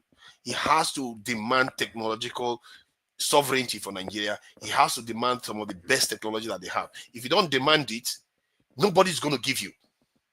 And if they don't not going to give you, then let them go. What are you doing with them? If when you manufacture your products, you sell it to them, then when if they like, they buy. If they don't like, they don't buy. China will buy. Iran will buy. Other countries will buy. If they want to sanction you, let them sanction you. Who cares about all this? Because all these so-called, oh, you are our friends. You were once colonizing us. We have connection. We have family links. We have Commonwealth. We have Franc-Afrique. What is it doing for you? All it has given us is poverty. And if you carry on like this, it's going to give us our annihilation. When I'm saying these things, I'm not saying it because it's in theory. It's going to be real. You can't expect to live your life like this and remain this weak, you are going to invite annihilation. It's not even going to be their fault. We will be the one that would have invited it. You can't be weak and expect to survive in the world. That's how it works. It's just the nature of things. So that is why I'm thinking this president, if he wants to do the right thing by the people, he has to demand quite a lot of things. I hear that Kenya is looking to host French African Summit. Welcome, greetings. He's greeting Mazi Prince McKennelly. Thank you for joining us. So I hear what's his name? Ruto of Kenya is looking to host French African Summit, and God, I will be watching that closely to see what they ask for. Because many of these African leaders, they are just, you know what I fear they're going to be asking for? Debt relief. Debt relief is all they're going to be asking for. Debt relief that they're going to go and take another debt again, and they're back again to asking for debt relief again. These Mumu people, I won't even ask for one debt relief. I'll be asking for the best things that they've got. Come to Nigeria and start building your aircraft engines. Come to Nigeria and start building your ships. Yeah, so that we'll see how you make your ships, and then we know how you build it. Something that our forefathers never bothered to do. We will know exactly how you do all those things. Those are the kind of things you want to be asking for. Okay, so Nigerian first, you have to put your camera on. I'm sorry, this stream is still going around. When we go straight to Nigeria, like after 3 hours, we go to Nigeria only. That's when we can now do camera off. But since it's still on Iroko Post, we have to do our cameras on as per policy. So I know that you wanted to join the conversation. Obviously, I may ask for permission later on to see whether they will start allowing non-camera panelists to join. So, but that is that anyway. So I will allow Jide to weigh in on some of my choices and what he thinks. And if you can even, Jide, if you want to highlight other areas that I've not touched on, because it's quite broad, isn't it? Quite a lot of other areas. But just before you go, my prediction for this year, I will make a prediction. This is evidence-based prediction in terms of, let me show my face so that in the future, if I made a lot of mistakes, I can't hide. There will be evidence that I am completely boo-booing it. So my prediction this year is that the Ukraine war is going to come to a halt. It may not come to a halt in the sense that they signed a peace deal. It might just end up like the way South Korea and North Korea ended up, a kind of uneasy truce. But one way or the other, it's going to end. The Gazan one, the Palestinian one, wow, that one is tricky though.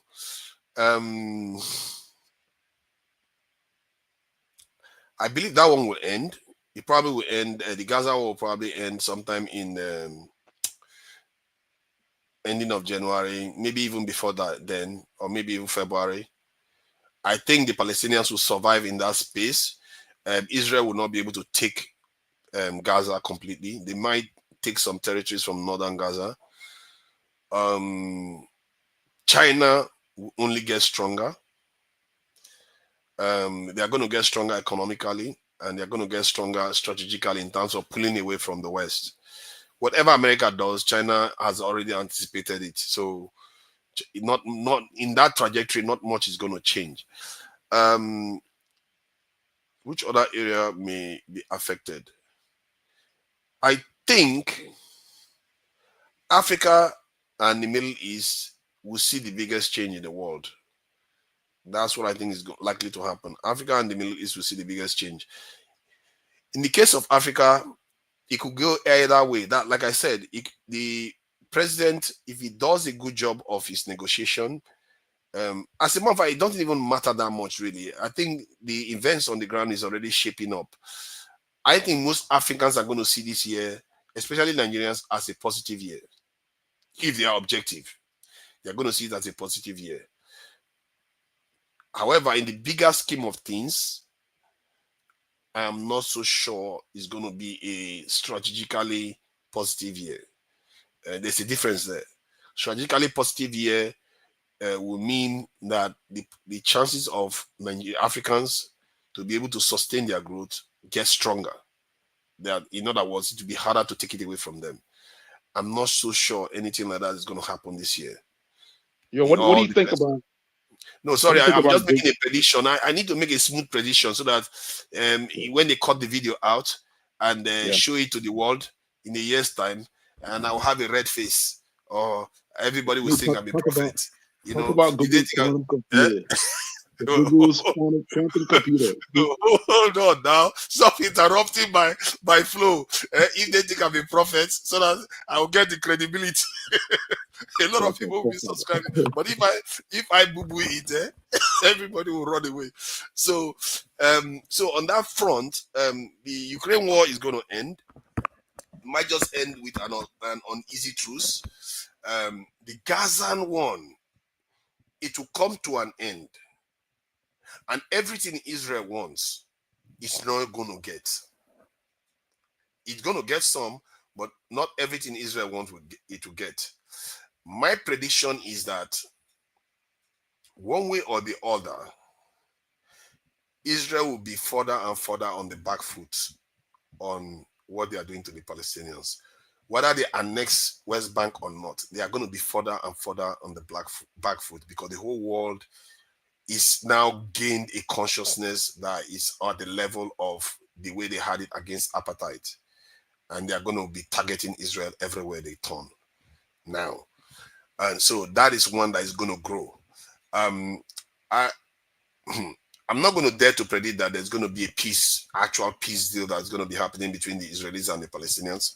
I'm not going to even get there to go and do that. But I know Israel will be further and further in the back foot on that. What will happen to Netanyahu?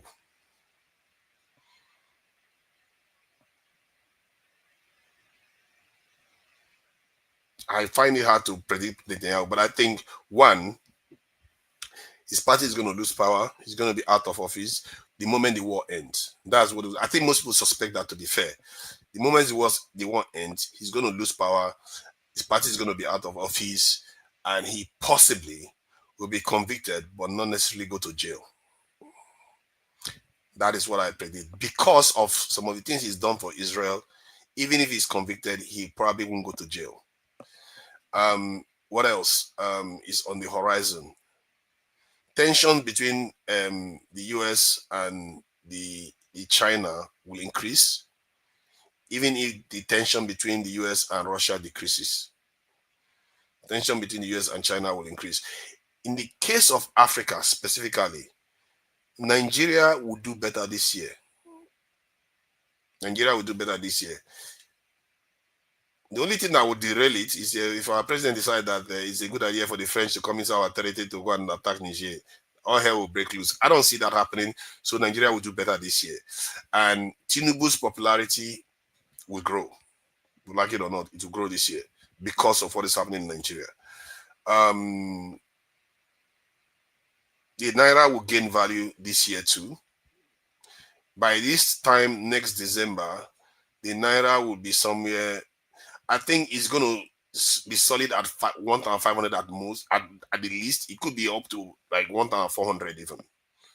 It could be as good as that. I wouldn't say as good as that. The good one should be around 500 Naira, but 1,400 this Naira per Naira. That's my prediction. The direction the Naira is going to be going. Because of that, Tinubu is going to gain in popularity.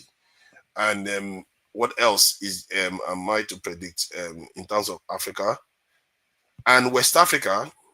West African nations are likely to form a stronger bond. Now, the reason why I'm saying that is because of what is happening now already. There's sense that they are trying to remove the French yoke on them. In other words, if they are able to throw that one off, there's nothing stopping them from forming stronger bond within ECOWAS. So, and I think that is what they are making space for now. Maybe with the agreement of the French agreeing to it. So West Africa will form a stronger bond. There is even a chance, not 100% chance, that the Sahel nations will return because of that.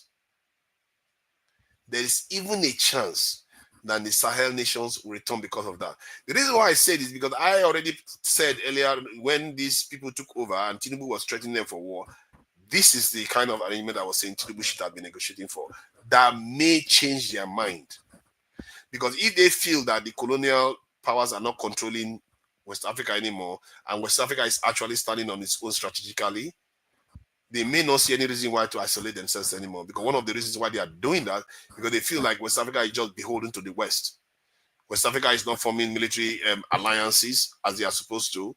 They go about behaving like ECOMOG and that nonsense. So all those things could lead them, because even Cote d'Ivoire is kicking the French people out. That is crazy. It's unheard of. Oh, okay, you correct me, eh? Don't worry, you correct me. So Cote d'Ivoire is kicking the French people out.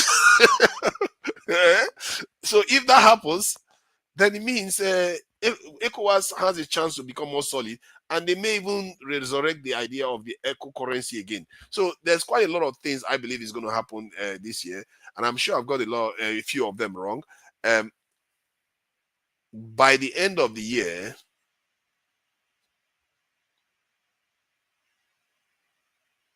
Trump will not be as popular as he is now. That's for sure.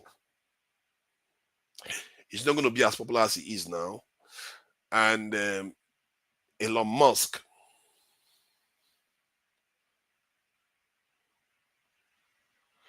popularity and connection to Trump would have either been severed or greatly diminished. The bond is not going to be as strong in a year's time. Soon you are going to find out why CEOs don't get into politics. soon you're going to find, soon we'll find out why CEOs don't get into politics. You see that his truck was already used for suicide, for attacking this thing. You're going to soon find out why CEOs don't get into politics. So that's my prediction anyway for the year. And thank you for being patient with me. I just wanted to get this one out so that we can be able to cut it out and, show whether I'm a total douchebag or whether I got it right at all. So welcome, Ejide. I appreciate your patience. So what do you think about the year so far? What do you think about my choices, and what are your choices? You said a lot of things. I mean, you said a lot of things. You gave you gave some interesting points. Yeah, let me say hi to everyone on the comment section. I greet everyone. Happy New Year again. Eccentric Cast. Good to see you again, man. Fathers, I appreciate everything you're doing, man. You're doing a great job, man. Good to see you. Thank you. I appreciate it. Thank you. Yeah. So yeah, I mean, you said a lot of things. Like, yeah. I also want to greet the people listening as well. So yeah, you analyzed a lot of things. There were some things that you said that were very interesting. Some things that you said, I think you took a lot of things out of context. I won't say you are wrong. Some of the analysis you give, I'll say you took a lot of things out of context. And as a result of that, some of the things you said were slightly misleading, but a lot of things you said were good. I kind of agree with a lot of things you said, but there's some things that you said that were very misleading, particularly about the geopolitics with the US and the West, and some of the things you said about Nigeria's relation with our neighbors and West Africa. Like, you made a lot of interesting points, but some of them are kind of taken out of context. So we're talking about Donald Trump, that is man of the year, right? So like there's something that I was always going to like talk about that, but I've not had the opportunity to talk about it on the show, right? Like that a lot of us tend to not get. You see, in the Western politics, there's what they call controlled opposition.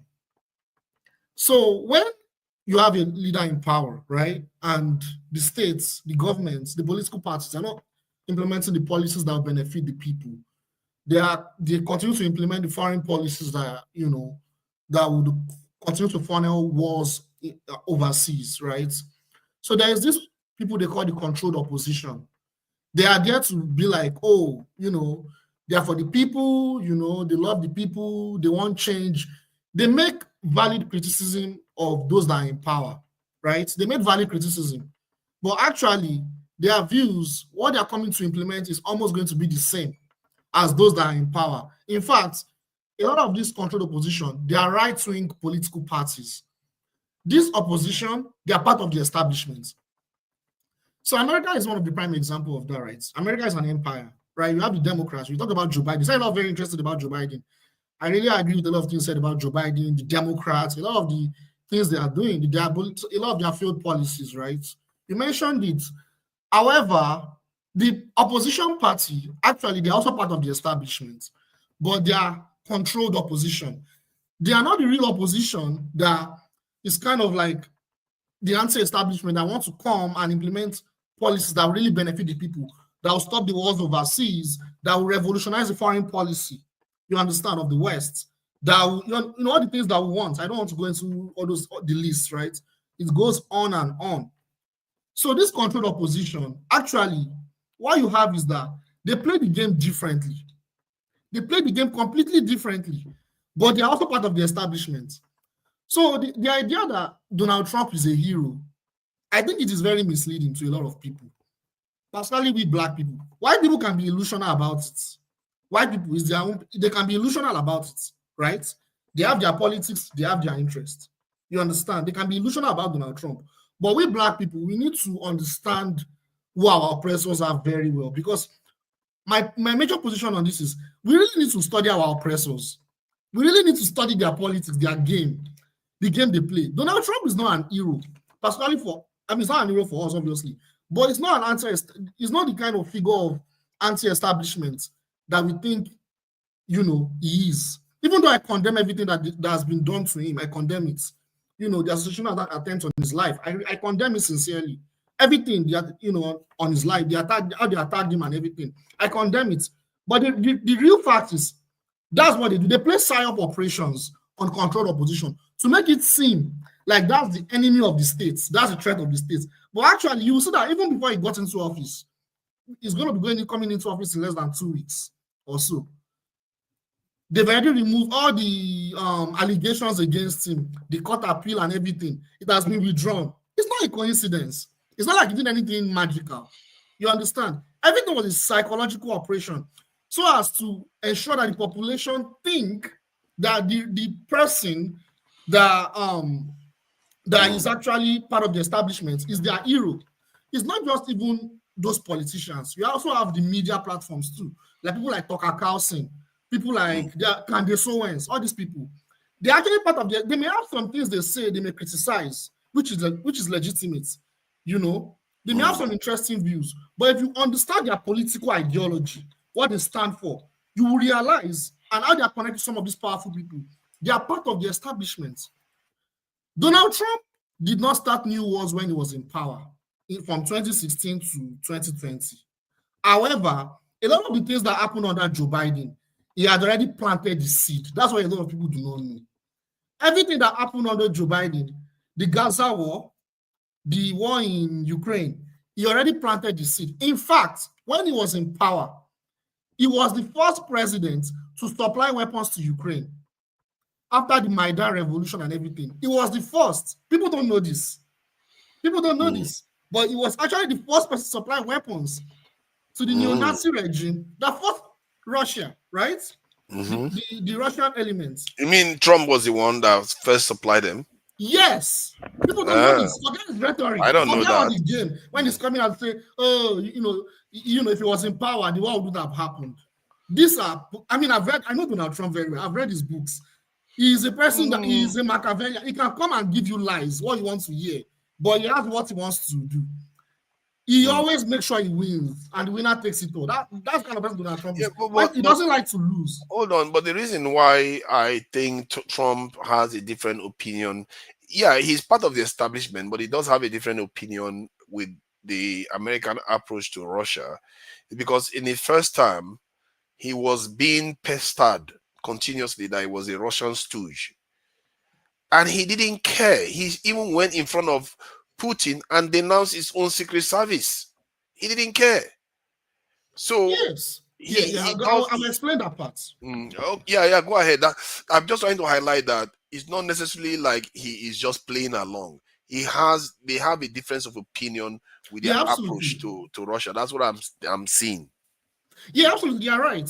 You're right. Yeah, that was what I said earlier. Like, they may have some valid criticism of some of the foreign policy, but if you look at their political agenda, their political ideology, the things they really support and they stand for, they are still for the establishment. So one thing you need to understand about the two political parties is that, look at them, A and B. Each of them have their own priorities. But before I go into that, let me tell you why there's this idea, why some Republican elements, Republican Party, right? A lot of their elements are very pro-Russia, or they kind of have some of them have a soft spot towards Russia.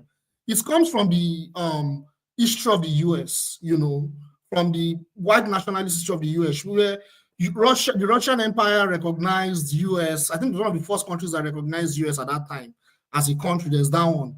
There is the Christianity factor, because the Republican Party, they have a very strong ideological alliance with Christianity, particularly the evangelicals, right?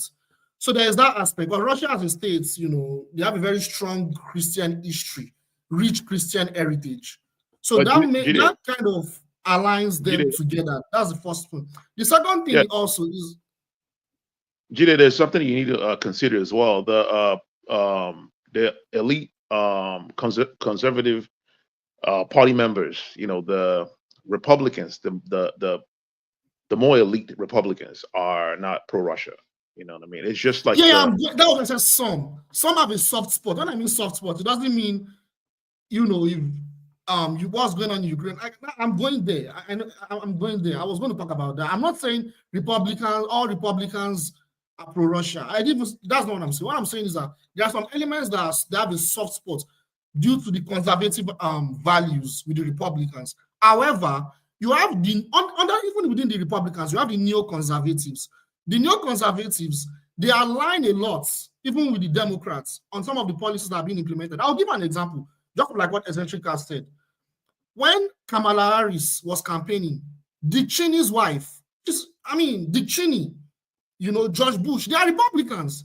They endorse Kamala Harris. Do you think they just hate Trump? No, it's part of the game. So as to make it seem, because a lot of people are already aware of what's going on, that a lot of they're already aware that a lot of the failed foreign policy of the US. So a lot of the people that are culprits, quote unquote, the powerful culprits, they're now aligning with Kamala Harris to make it seem like Donald Trump is the innocent guy, the guy that is, like I said earlier, the anti-establishment figure, where people now dissuade themselves and think, oh, Donald Trump is actually anti-war. For George Bush and Dick Cheney and his wife, Liz Cheney, to not even support him, and they are Republicans. So it is part of the game. The Republicans and the Democrats, they still stand under the same centralized foreign policy. So we need to get out of the way that the Ukraine war, Donald Trump already planted the seed already. The weapons, the intelligence, everything they are using to fight Russia now. He provided it. It was the first president that provided it. The war in Gaza, he had already planted that seed already before the pandemic. In fact, we were even lucky that before the pandemic, the US is not going to a war with Iran. There was a time when they killed so during that time, there were increasing tensions between Iran and the US when they killed their major general. I think it's their chief of army staff or something. It's one of their major generals that fought, that helped to keep the Syrian president Bashar al-Assad in power by defeating the Islamic State, and also fighting the terrorists and a lot of terrorists, and also providing a lot of training and support to Hezbollah that is fighting Israel. So under Donald Trump, they had to assassinate him. They assassinated him at that time, and that increased tensions between Iran and the US. The nuclear deal that was implemented under Obama, which was a good deal, right, to promote peace and stability, at least on the surface. That was withdrawn by Donald Trump. And they imposed draconian sanctions on Iran. You understand? Then, to now make matters worse, he now implemented another official agreement between Gulf countries and other Arab countries with Israel, which, of course, angered a lot of those militias and resistance fighters, right? It was called the Abraham Accords. That was what he planted the seed. And also, talking about Donald Trump, even though he didn't start any war, like fiscal war, hot war, he actually imposed more sanctions on other countries than even under Obama. A lot Are you of sanctions. serious? Do you know how many sanctions Biden have heaped on Russia? I don't. It's more than 1,000. Yes, yes. But even if you take away Russia, weaker countries like Cuba, Somalia, so many of all those countries, he imposed more draconian sanctions. But of course, all these countries are like, they are weaker countries and we don't know of them because we always think of war as just, war between military or proxy war and stuff. But even sanctions is an element of war. People don't realize that. He imposed a lot of sanctions on Latin American countries. The devastation of Venezuela was under Donald Trump. The sanctions, the regime change operations on Venezuela that happened when he was in power, it was under his watch. He implemented it. It was under his watch, In fact, Elon Musk, that everybody is now seen as a hero. All these guys, like I said, they are under the same establishment, but they play the game in a different way. They may play the game in a very different way. Either way, you can't escape the idea that Trump was in office when no major war was triggered. Yes, he may have laid foundation, he may have done things that you could say that has led to the wars today, but yet he was not the one in office when the Ukraine war started, the Gaza war started, the Lebanon war, and the disintegration of Syria. It tends to always be when Democrats are in office. The last time they were in office, when Democrats were in office, that's when Syria caught that fire in the first place. And the last time when they were in office, that's when Libya disintegrated. And historically, if you look at when Democrats are in office, that's when most of the bloodiest wars start. At least that's when it starts. Not necessarily when this thing ends, but when it starts, Democrats are often the ones in charge. I don't know why that is. Maybe they are just doing kind of tag teaming, like you But are the Iraq describing war right was now. started by the Republicans. Pardon? The Iraq war was started by the Republicans. Yes, the Iraq war was started by Republicans. And that was one of the most blatant, most. And the Afghanistan war was started by them, and the first Iraq war was started by them too. But historically, First World War, Second World War, Vietnam War, Korean War, Libya, Gaza, Ukraine, name it, the Democrats is bleeding with. You can't count. But And a Democrat was in office. A Democrat was the one that used nuclear weapons twice, not the Republican. Democrats did that. So Democrats, we always think that they are quite peaceniks, but if you look at the party, if you want to assign a party that shed more blood in history, the Democrats may have even shed more blood than the Nazis. Those guys, they trigger some massive wars and they not let it go. It's under their watch all these wars happen. So if we've lived it now, we saw what happened with Ukraine. We saw it was unnecessary and it still happened nonetheless. You saw what the killing has been happening in Gaza. It didn't need to happen, but it's still happening under a democratic president. This president opened my eyes to Democrats. Yeah, so okay. The thing is, the both parties, these are neocon part. These guys are neocons. They're playing good cop, bad cop. I believe you. I agree with you, forefathers. Democrats, warmongering party. The genocide in Gaza, that was like that was the straw that broke the camel back. Opened my eyes, man. That thing opened my eyes a lot too. Wow, that's extreme, man. Like I was alive when South African apartheid happened, right? This is worse than South African apartheid, man. You know what I mean? Like this is even worse. It forced me to start thinking now, like during the 90s when the US was at the zenith of its power, when Soviet Union fell down, Clinton was mostly in office during that period. That's when the Rwandan genocide happened. That's when the June 12 happened. All those, Africa suffered massive reverses during that period of Clinton being in office. It's unbelievable. I like, it should be the opposite. I thought black people vote for these guys. But they are so, man, I don't know how they pull it off. These people, they will pretend as if they're your friends, but they are the most deadly of the parties. No, I mean, when it comes to domestic policies, they are better than the Republicans to a certain point, a certain degree. If you look at Biden's domestic policies, they're pretty good. Some of them are pretty good. You know what I mean? He's Can you not. give us examples of their good policies? Because I've been talking about a lot of the bad things, but what are the good policies then? Yeah. So like when it comes to like expanded Medicare, he expanded Medicare and added things like dental coverage and a Well, lot of for other white things. people, it's not Student, for us. It's not helping us. It's for no, general. no, I mean for Africa, I don't think no.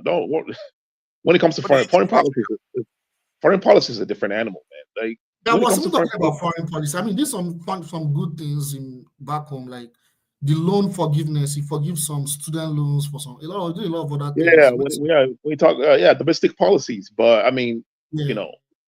to be honestly, like something about the Democratic Party, man, they appeal to the to the rich a lot. That's why, like, if you go to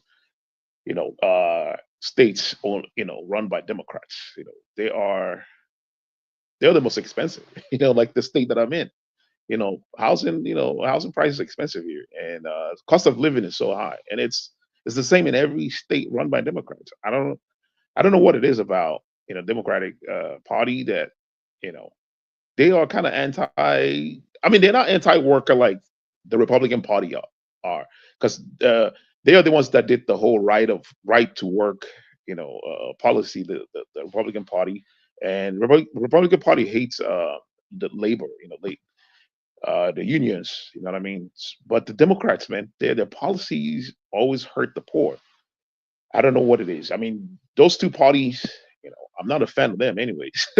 You already know, I'm not a fan of those two parties. But like when it comes to you know, uh, positive things that would happen in this year going forward, I think in the sciences there will be there will be more innovations and more discoveries, in terms of sciences, right? Because they're making strides. You heard about the Google quantum computing. That would be a groundbreaking stuff if it really happened. But I think it has something to do with the whole tech code war with China. You know what I mean? America wants to be the first to do something, before China comes out and go, hey, we did it first. I think that's what it is. But I don't know. I want to be optimistic that that Google actually did that. So there will be positive news in terms of tech developments. And when it comes to Africa, what's going on in the Sahel in the West Africa, it's positive. You know what I mean? I think it's a paradigm shift. That paradigm shift, it will keep happening that way. It will the seed will like it will germinate. A lot of countries will kick out the French. But where do you think the direction? What is it leading to? Because it has to be leading to something. Yeah, of course. I mean, what's happening is a new power is emerging, and they are taking over from France. Believe it or not, the places that kicked out France actually, have aligned with Russia, right? Russia is sending out grains, exporting grains to Africa. You know what I mean? Massively, and sometimes they are, giving out these grains for free. They're using grains, as their soft power moves. You know what I mean? This is that's what Hold it on, is. though. Hold on. Is it wise for us to reach such conclusion that the West is just losing power and Russia is gaining ground? No, the reason why I'm saying that is because when you look at the Middle East, the West don't take it easy. Whenever they want to lose, and they don't take it easier, or they cause all kinds of trouble. So this, I mean, that's normal. That's they've always been like that. You know what I mean? They've always been like. I mean, if you look at the West, right? I mean, the so-called West is part of Asia, right? It's just a small part of Asia. It's not really a continent. It's just BS. You can argue with any if you talk to so geographers, you want to they'll call tell the you. West Western Asia, then the It's West just is it's just part of Asia, yeah. Just a tiny sect, I mean, of course they evolve differently, whatever. Like you said, they have Neanderthal DNA, which Christendom and European. Anyways. yeah, so they this is like what their ancestors did. They figured out how to make boats from from from the Mongols, and then they went around, conquering everywhere.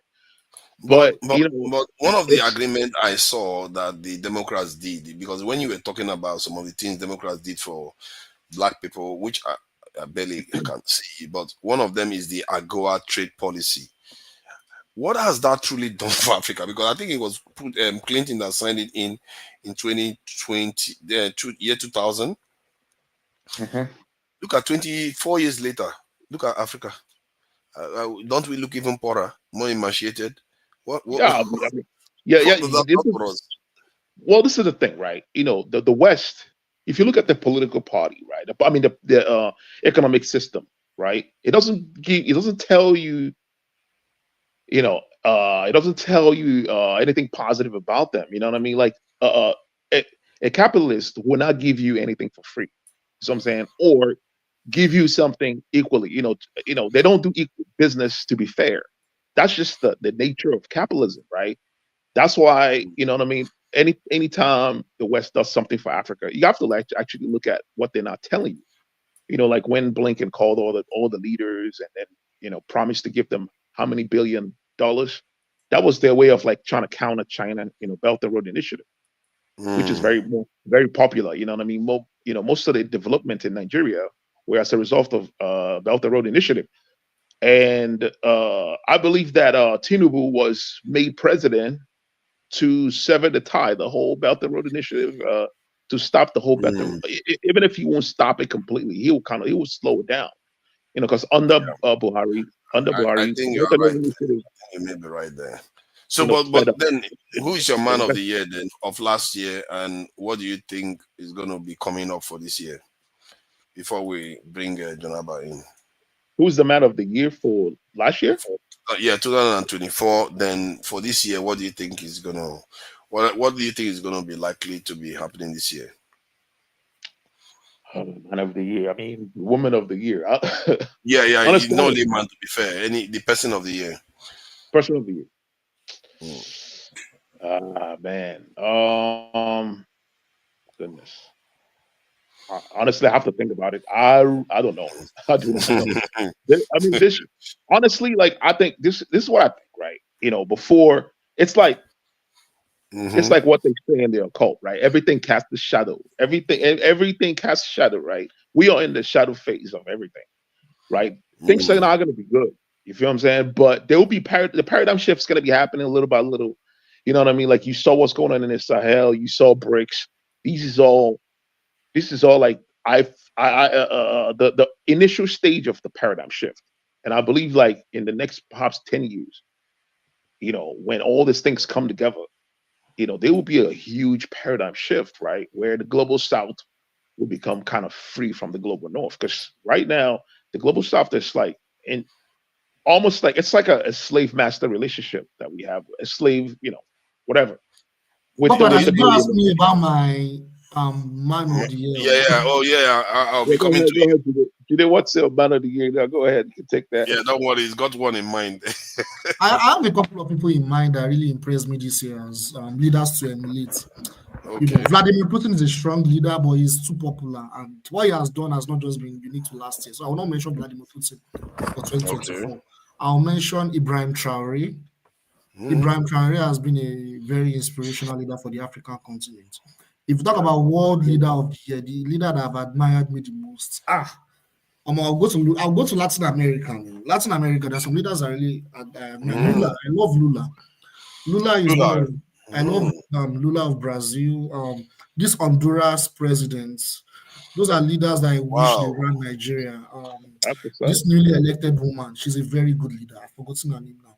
Something Castro. I can't remember her first name. You guys can check her out. These are very, very good leaders. For me, so my man of the year, I would say, is Lula. But for what are they calling it? Second, third, I'll talk about Honduras president, Ibrahim Traore. For me, for black people, the leader of the year for me is Ibrahim Traore. No doubt about that. Wow. Whoa, I just heated this thing up here. So I think Traore does make sense in terms of the African leaders, because the space, you can see that he is the leader in that he is. In terms of ideological leader, he seems to be leading. And so many times they've tried to remove him. They've tried to remove him from It's office. not a coincidence, right? Yeah. Yeah, they tried to remove him from office so many times. But in terms of the worst of the worst, then do you have any? You mentioned some of them already. This one to mention them again. The worst of the worst for last year. For me, the worst of the worst would be mine would be Joe Biden and Netanyahu. Like they kind of, Netanyahu. You have to mention one. First, second place. Oh, mention one. Man, No, you I don't would have go to with mention Joe- one. I The would go top with Joe one, Biden. you have to choose top one, then choose the others. The others, Yeah, the others. My worst. I would take Joe Biden, man. So Joe Biden, Joe Biden is my top two. He takes the No, cake, man. worst For me. human being. The guy is terrible, man. Horrible. He's a horrible person. I don't know how I managed to thought. I thought he was, because he was the vice president of Obama, so I thought he was going to be okay. But Man, you got to look at his record prior to that. You have to look at his record. People did warn also that this guy, he was the one that passed that crimes bill and all those stuff. That guy is ruthless. Goodness. We didn't know. Wow. I didn't know. Yeah, I mean, he was. I think he was a senator when what was the president? What's Mandela? Mandela was put on the terrorist list. Right. He was the one. He was a senator. He was a senator that time. Yeah. Wow. He was a senator. He was, he pushed it, of course. That guy is horrible when he wants to be, and man, even in Russia, whatever. It was when he was vice president. The whatever in Ukraine started. It was him. It was not even Obama. It was under his watch. It was one. It was him. Yeah. Because if you remember, like, the whole Gazprom, not Gazprom. What's that? Gas company in Ukraine. That was paying him money, getting access to the president through him when he was the vice president. That was that period. And at a certain point, I thought the war, this whole conflict, he engineered the conflict to hide, the backhand business that was going on, because his son was getting paid $50 million. I mean, $50,000 every month for being on the board of all your company. Later, he was pardoned. He was pardoned based on, I don't know, for some weird reasons. They pardoned him just like that. Yeah, like remember the chief judge or whatever in Ukraine wanted to investigate that, and Biden came out and say something about he has so much power that he can get rid of the guy, and the guy was kicked out. Kicked out of office. It's what they do now, and Biden was also in office when they removed the Pakistani, this popular leader Imran Khan. Imran Khan for they jailed him. So the guy, but and this is why sometimes when I look at Africa, Bangladesh. Now look at what they did in Bangladesh. Look at the regime change operation that they carried out in Bangladesh. I didn't know there was one. Was it not Sri Lanka you are referring to? Sri Lanka, Bangladesh. Bangladesh is last year. Look how they did Bangladesh last year.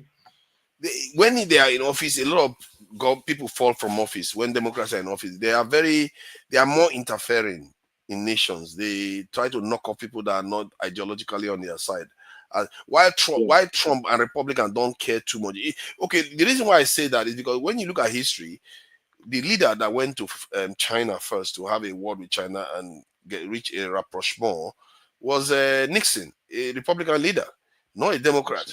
And Reagan was the one that signed the non-proliferation treaty with Russia or something like that anti-ballistic missile treaty. So it's like the Republicans have a knack for wanting to keep things the way they are, but the Democrat wants to expand. They tend to they are driven by ideology more, which is strange than Republicans. It's really strange to believe. Trump was the one that started the whole anti-China rhetoric, but Democrat kicked it up the notch. You know what I mean? They always they started visiting Taiwan even. And that's even true. Talking about American presidents that didn't start a war, I think this man will be also one of my nominees for Man of the Year, but it can't be number one. Jimmy Carter. Yeah, I know. He died just last year. Jimmy Carter. I mean, he didn't start a new war, and he was able to manage some of the. Yeah, he was one of the few. He was one of the few that. Jimmy Carter, he negotiated a peace deal with Egypt and Israel too. So he negotiated that peace deal. Man, I was so alarmed the other day when I checked how many F-16 that Egypt has. They have 200 and something F-16s. Why Nigeria has 0? And their budget, their defense budget is $40 billion. $4 billion. Why Nigeria is just about $4 billion? So I was like, why? Why do they have more soldiers? They have more F-16. We spend the same money, we don't have anything. And this is why I worry about the President Tinubu negotiating power, because we don't have very good negotiators. We seriously need to recruit and train negotiators in Nigeria. That's a skill that I don't think we actually have, because we don't sign good deals. Our trade deals are bad. This AGOA thing, I don't know why we need AGOA, because 25 years, look at where we still are. It's still, we don't even export anything from Nigeria. What is the use of AGOA? We don't export anything. Many African countries don't export anything. It's like they give you the opportunity to export. Come, export to us. Then they will cripple your leg from being able to export anything. Yeah, the problem is, like, I think like countries like Nigeria and Africa needs to have like some kind of a union, you know what I mean? Economic union where things can be exported to African countries first. They need to, like, do internal export within the continent first. I think it has to be finished products, because they made a deal a few years ago where they could exchange, raw materials, resources, but it's not going to go anywhere significantly. No, unless it's about industrializing, being self-sufficient. It's not going to encourage. It's not going to encourage innovation, and it's not going to encourage manufacturing, right? Like if Nigeria is exporting, let's say, Nigeria has peanut. Nigeria makes peanut butter. Yeah, that's what I'm saying. That we make our own version of peanut. Yeah, we make our own version of peanut butter that's spicy, right? I don't know if you guys remember. In Nigeria, you mean?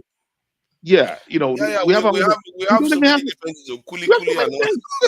Yeah, so many of those things. What's the name of the other one? And there's so many different kinds of stuff. Gala is manufactured in Nigeria. Even Gala. Like we have exotic fruits, man. You can't find anywhere in the world.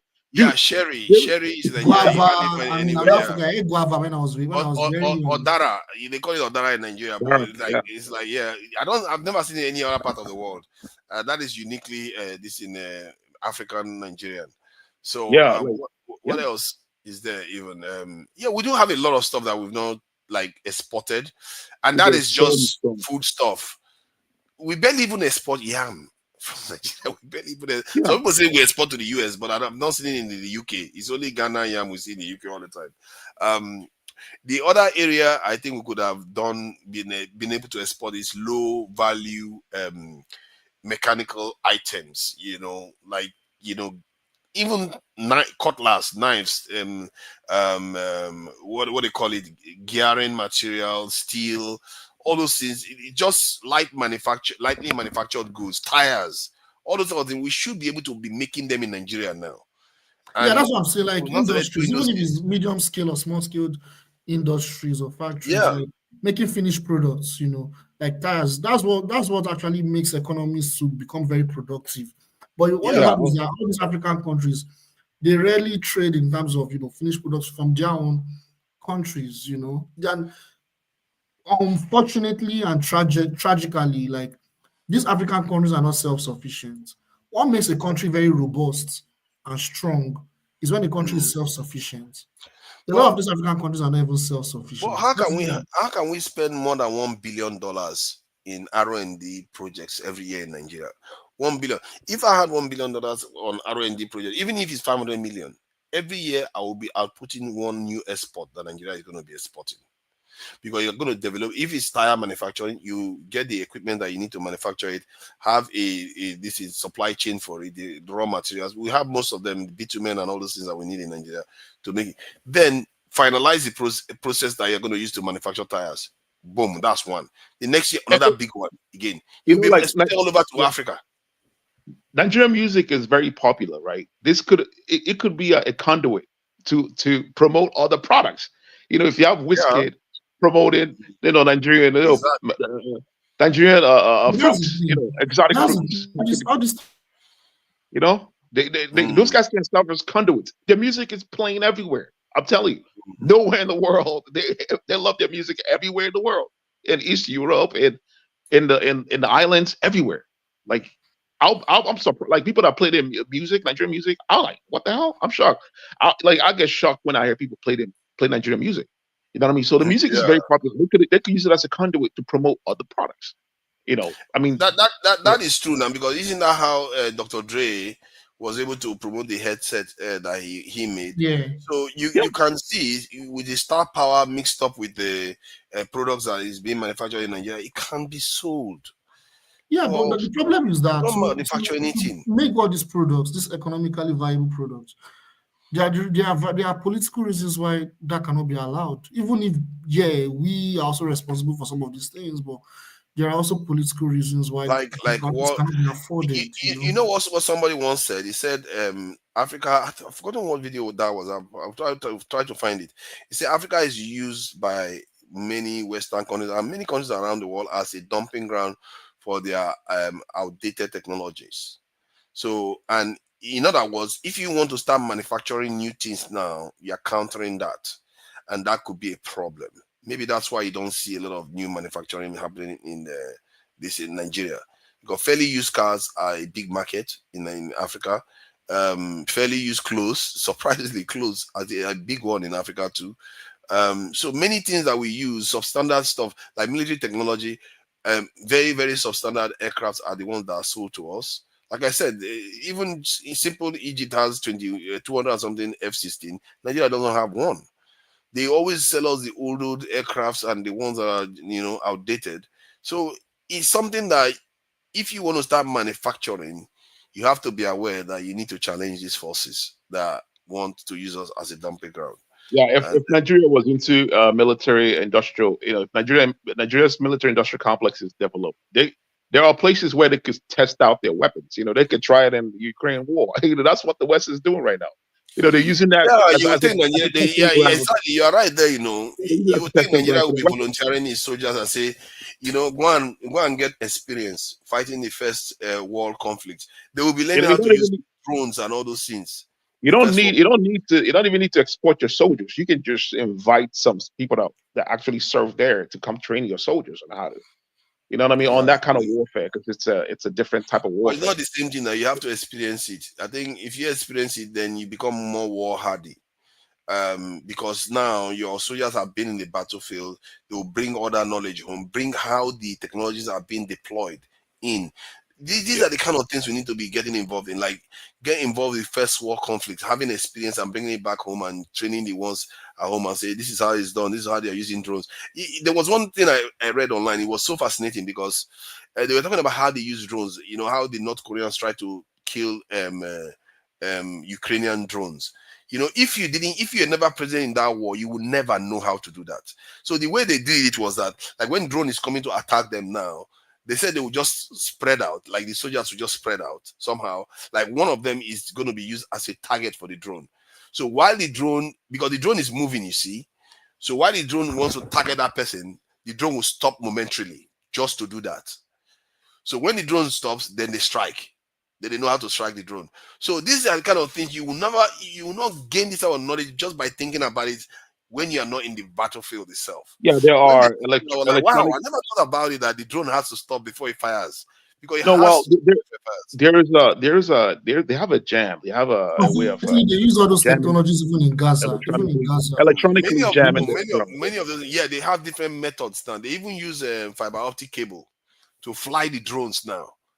Let's say you want to hit 1 kilometer target away or 2 kilometers, they will run the fiber optic cable. So no matter what you do to jam it, you won't walk.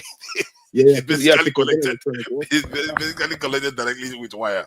So all kinds of different, and that is because they are gaining that experience in the field. But we are not there. We don't have our people there to learn. North Koreans are learning from it. Every experience they get, they say they are killing their soldiers. They are killing North Korean soldiers left and right. So, but they are getting lessons from it and taking it back home to go and tell people that this is how it's supposed to be done. You don't even need to send your soldiers. Like if Nigeria has like military industrial complex, they can send their weapons. They can give it to Ukraine to test. They can give it to Russia. Give them some money and be like, hey, we're supporting. Supporting you guys. You are missing the point. If you don't send your soldiers, there's only a limited amount of knowledge you gather from it. Although, if you give them your weapons, yes, I agree with you. It does help because they will report back to you how well your weapon is performing. You see how if those people don't like you, if those people don't like you, which we know they don't like us too much, they will give you wrong information. So they'll give you wrong information back while they go and build it for themselves. So there is no substitute for having the experience yourself. You see what I mean? Why do you think North Korea sent their soldiers? You think they couldn't have said, let's see how our weapons work against these people? All the tactics, they developed the tactics to destroy the Ukrainian drones, and the Ukrainians are looking for are having ways to subvert it too. By in that case, they actually killed the North Korean soldiers. They were trying to do that because they knew that that was a trick they were trying to play on them. Actually, what's going on with the Russia-Ukraine war is very interesting. Like, it's a proxy war. So you have Ukraine on one side, right? And you have a lot of Western European countries on the side of Ukraine with US, You even have some infantry soldiers that are even involved. The same thing with Russia. So you even have some soldiers from North Korea, from Cuba. It's kind of a very interesting proxy war. Many of these wars, there are foreigners present in the conflict. Are there, like that, man, like it's crazy. Yeah, it was. I mean, it was the same thing in Afghanistan. During the Afghanistan war, there were soldiers from Sweden. Sweden wasn't part of NATO. And Finland, and even Ukraine. Ukraine soldiers were in Iraq. Fighting with NATO. You know what I mean? So yes, countries sending people and weapons. Yeah, even if father said something during his I think monologue or something, he said about US now supporting the leaders in Syria. Actually, for decades, it has been a thing since the Cold War where the US, under the tutelage of the CIA, they've been supporting and backing Islamic extremists. In fact, a lot of the Islamic extremists that we see today that are causing a lot of the mayhem, they've been trained, supported, and backed by the CIA from the Cold War even up to now. Even the Syria story with the people that have been fighting Bashar al-Assad, the so-called moderate rebels, they were trained, they were backed, they were supported, they were funded, they were supplied weapons by the CIA and MI6. And it has been going on even before they even won. It has been a planned project that has been going on. And that was why, they imposed sanctions, they spread propaganda to demonize that man. I mean, the man was not perfect. He made a lot of that. I criticize him for a lot of for the way he treated his people, for the policies he implemented in the country. I criticize him. Which man are you referring to? Sorry. Bashar al-Assad. Oh yeah. He made it quite. But the way they demonized that man was so bad. Like what has it? I mean, look at we are from Nigeria. Look at our president. Look at what he's doing. Is it worse than what the man did? I mean, have they demonized our president? Like, they demonized him because they didn't like him, because he wanted sovereignty for his people and he was supporting the Palestinian resistance. Yeah. They supported all these extremist groups. We're talking about Afghanistan now. Afghanistan was the library. When I said library, it was the, what are they calling it? The headquarters of those terrorists at that time. Even from Afghanistan, they developed people like Osama bin Laden. Osama bin Laden was a CIA agent, Osama bin Laden was a CIA agent. He was fighting on behalf of Mujahideen. These guys were fighting the Soviets because these guys, they played a key role into why US today is now the superpower of the world, the sole superpower. This guy, so it's a very interesting thing we can keep talking about. Like, these extremists, they've been like that. I don't know if you guys have heard about the Muslim Brotherhood. The Muslim Brotherhood was actually founded, supported, and founded by the British MI6 to sabotage the independence of Egypt and other countries that wanted to that were nationalists. The Muslim Brotherhood. They are an extremist, Islamic extremist groups that were in collaboration with, Western countries. So even Hamas that Israel is now fighting now. Hamas, they are fighting now. Hamas is a faction of Muslim Brotherhood. A lot of the resistance fighters, a lot of the resistance states that were trying to have their sovereignty and develop, like Libya, Hamas, they wanted the killing of Gaddafi. So it's very complex. But all these guys, some of them are now enemies of the West now, but actually, they actually help the West to make it have some of the power that it has now. The thing is, you have to give it to America. Say whatever you like. Almost every relationship you have with America often ends up benefiting them, because when you have, unlimited amount of money to buy anybody whatever you like and kill them whatever you like, you always end up at the top. All these groups, whatever relationship they have with the West, they are not thinking clearly. They think they can outplay America one way or another. You can't. And the only way you can deal with America is the way like the North Koreans, this is China, Russia, maybe even India is dealing with it. You have to deal with them based on your own strength. Don't think you can outmaneuver them. Like you're not going to get away with it. So from the point of view of what was happening recently, the Chinese, there's this video that was released. Let me see if I can share it so you can see about this aircraft. By the way, This is their to jet fighter. Bum Bum Ray, you don't have to have spare parts. You can actually import them and then do your own assembling. Look at that. You can see whatever I like about Bob Ray, you know. What it is, he's talking about everything that Bob, once it comes to Israel, of course he doesn't like Israel. Okay, let me play this. This is the video of a Chinese aircraft that came out recently. It seems to be making a lot of noise. Like it's giving Americans a bit of concern. Let me play this video quickly.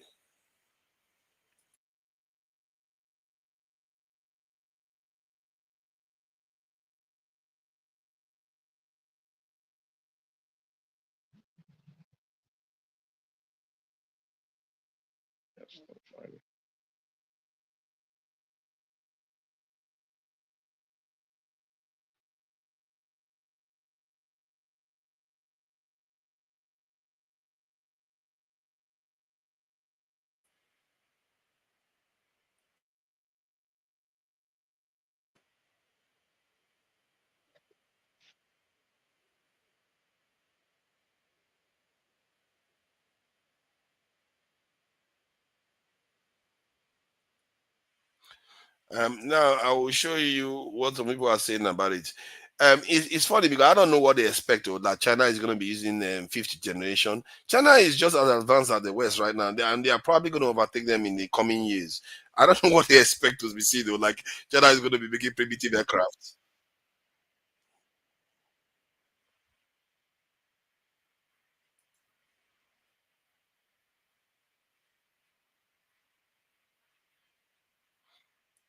Don't get copyright strike, man.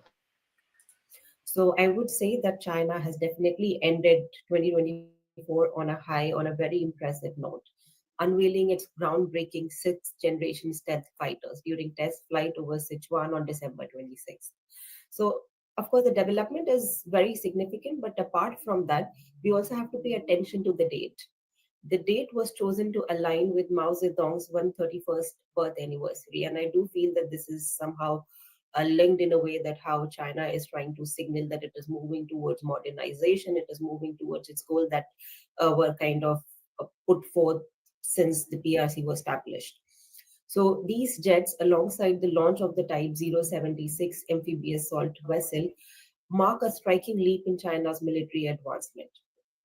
So what is important to note here that there has been no official announcement from the Chinese side.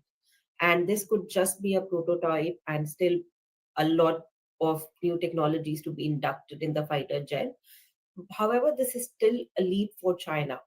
And this does indicate towards China leading in air power superiority and might be on its way to surpass the US in air power in military superiority. But this is the significance of what they are saying there. They are concerned that China is about to emerge supreme in military aircraft, especially military aircraft. The fascinating thing about military aircrafts is that if you dominate the sky, you can do what Israel is doing basically do it to the Middle East, bomb whatever you like, go into people's territory and come out whenever you like. So, and the thing I wanted to say about this aircraft that is fascinating to most Western observers is that as a stealth aircraft, it has 3 engines, while the ones the Americans have is 2 engine based. So they don't understand why the Chinese put 3 engines there. So why just make it harder for them? So that it must have some advantage for them in terms of the way it operates, and maybe even when you blow out one engine, it's more likely to still be in the air, while the American one will be down. And that kind of edge means that, when they engage in any conflict in the air, in terms of air superiority, they may be able to come on top. And the reason why this is even significant at all is because America is the superpower of the world. Because normally other nations can get technology that is more advanced than other countries just by buying it from another country. But because America is the top in the world, like I said, they have endless cash supply. If China gets any slight advantage, even close to them, it's extremely dangerous from the point of view of flipping the world this in order. Not to mention if China surpasses them. And this is why all this, for me, this is why they are making so much trouble now. Because they know if they don't drag China into a fight right now, they are going to lose it in 5, 10 years' time. Because China is advancing way too fast. A lot faster than them. And right now, China is not going to fight anybody. China is just going to beat them with what they normally beat us with, time. Like it or not, China wants to beat them with time. China is not going to beat them physically. China is going to do exactly what they do to us. And we need to learn how to fight this about fight. Maybe even the Middle That's East need to dangerous to learn. China itself. Pardon? Don't you think that's dangerous to China itself?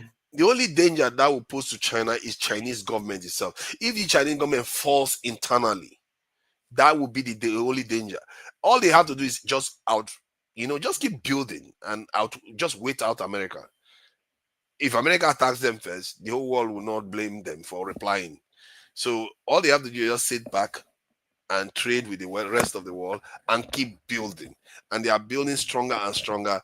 In 5, 10 years' time, it will be clear they have the superiority. It's interesting what the West is doing because they are not actually they're not actually making any aggressive move yet.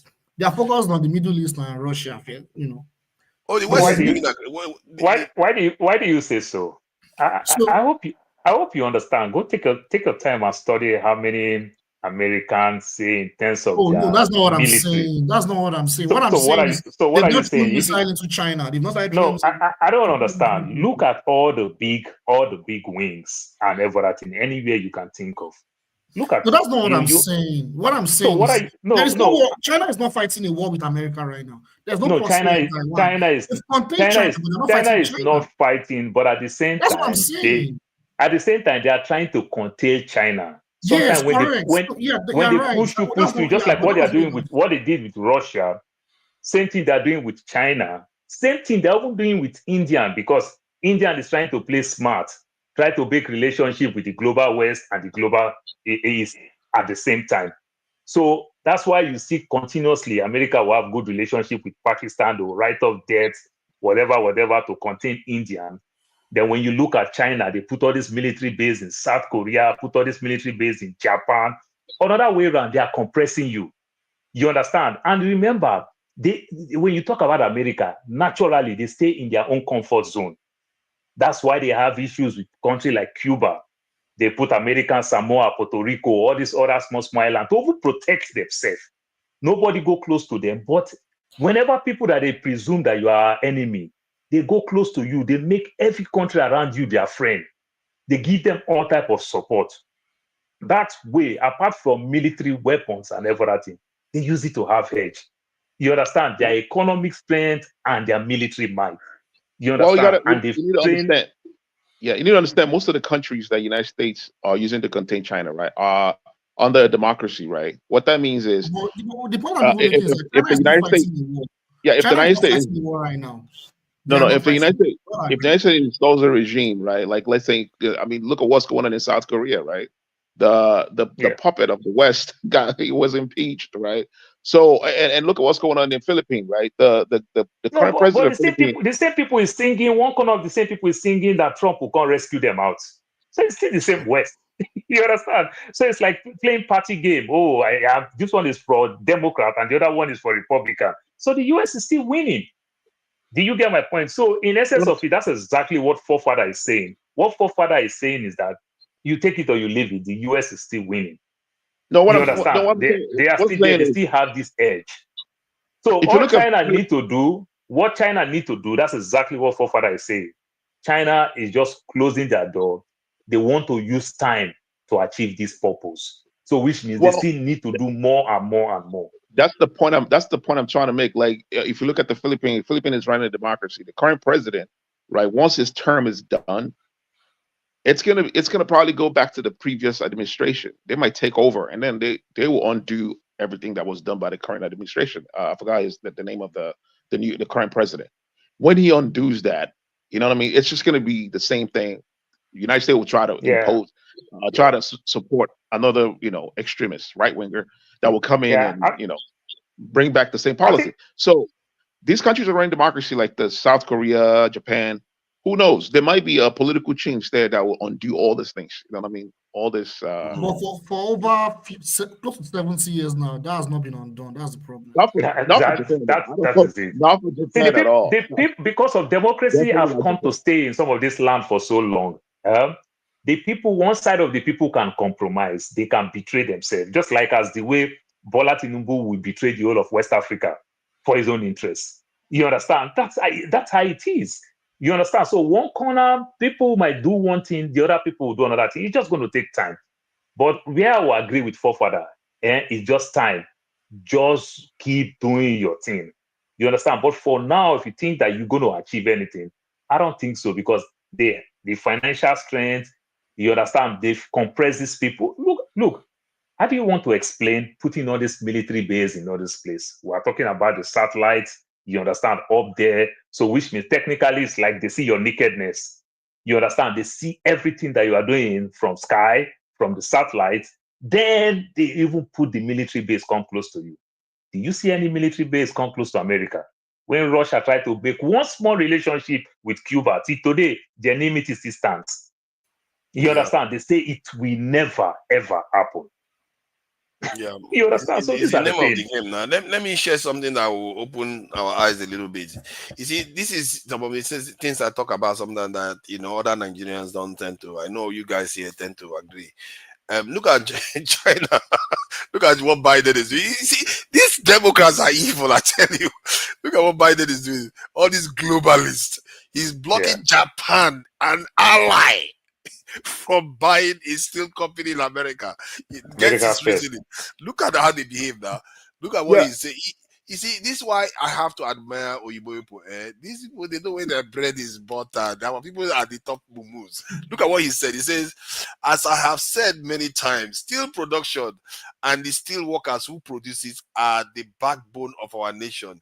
Then he said in his statement, a strong domestically owned and operated steel industry represents an essential national security priority and is critical for resilient supply chain. And yet these same people will tell you to sell all your stuff to them. No. They don't want to sell grain to us. The Nosanto, the GMO. They want to sell grain to us. I'm telling you, man. That tomorrow they will say one president didn't agree, then they stop selling grain. One time the Northern and threatening us in the South. If we elect, let's say Peter Obi, I'm not a fan of Peter Obi, let's say Peter Obi comes into power and he reverses a lot of Tinubu's policy and he decides that, okay, our resources should be nationalized or it should be owned by the Nigerians instead of by private individuals that are Nigerian within Nigeria. Guess what? That's when you see them start calling Peter Obi some different kind of names. Some investigations that you've never had before, they will start having it against him. Yes. They will start using some of these open cell militias like Biafra, wherever, Boko Haram. They will destabilize the country. All this funny. So this is, it's just crazy. So one thing first. There. That's exactly what North Korea is doing. Love of a nation. First of all, if you must do all those things, also respect your people. And that same strategy, America used the same strategy for themselves, and it's working for them. Do you understand what I mean? America used the same strategy. America, at the end of the day, they still have love for themselves. This funny thing that they will do, that they kidnap one America anywhere, they show all this might and everything. Inside themselves, when it becomes family issue, it's a different ball game. You understand? Then the politician, one strategy that they do, they give this strategy of you can talk down on the politician in America, not a problem. But this one that somebody just talked down to Tinubu, they charge you a treason felony and every other nonsense. So politicians fall for it. The thing is, America is doing isolationist policy, right? Even though they're the ones that started the whole globalism thing to benefit. Yeah, they now use a fancy word for it. It's called protectionism. Protectionism. It's an isolationist. It's an isolationist. Isolationist economic policy, right? And believe it or not, I've read something a while ago that I still hold to my heart. This guy said the United States of America in the future will become isolated. You know what I mean? Due to its policies, the whole world would isolate the United States of America. Dude, I mean, if you look at Donald Trump, right? Donald Trump's policies, isolationist. He's trying to impose tariffs on Canada, on the neighbors. You know, look at his isolationist policies, right? Panama. What's the other one? I think we have to be careful, Mexico. though, Mexico was because going to impose action on Mexico. eccentricals. You see, the way I I always I caution myself whenever I try to dismiss America is that when you are a superpower for such a long time and history has shown that you won the First World War, won the Second World War, it's hard to underestimate such a people and think that they will just go to the US did wilderness not win and the First die. World War. I don't know It's not going to what's happen. reversing its history you are giving us. No. The reason why I'm saying that is because China would do all those things, but if you look at what they are doing now, what the West is doing now, they are trying to assimilate or tie their alliances to all the other nations that China will need to work with, like with Nigeria. You see how France is going deep into Nigeria, and many countries like Angola, Biden was there. Although they are trying to tie their alliances tight with these people, so that China doesn't have access to them as much. So while China is getting stronger, it's not going to be easy to just you need to understand untie all those things from the West. It's capitalism, right? A capitalist wants to make profit. And there's China. There's capitalism, and then there's China. The Nigerian importer, right, that wants to import, let's say, grains or wants to import car parts, will not go to Sweden to import or America to import car parts, because car parts here that he's buying for like $2 a pop, he will get it in from China for 0.24 cents. Where do you think? Because his motive is to make profit. Do you think he's going to come here to do it because of geopolitical reasons? No, he's going to go over there to import the car parts so he can double the money, triple his money or quadruple his money. That's capitalism. So the capitalism, it's a two-edged sword, right? The other edge of it, it's going to affect the West. It's what is affecting the West, right? That's how China is winning. Like right now, they are making electric vehicles, right? That's sold for $10,000. You know what I mean? Car that's like the same spec as wow. BYD now take over Tesla. It's number one. They're taking over Europe. Like if you go to the UK, most of their buses are BYD buses, right?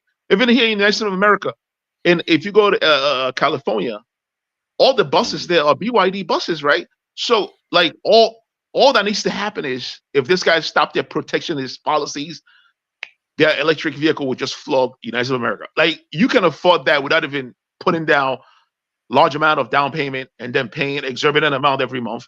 That's $10,000. You look at $10,000 to get a car that's the same thing as a Tesla. You know the funny part, even with 100% tariff, it is still cheaper than to buy an American car. Imagine that. 13,000, 100%. That's like 26,000, and it's still cheaper than Tesla. Like the lowest Tesla. Elon Musk seems to be playing a smart game. Could that be part of the reason why he got into politics? Because this man now has a lot.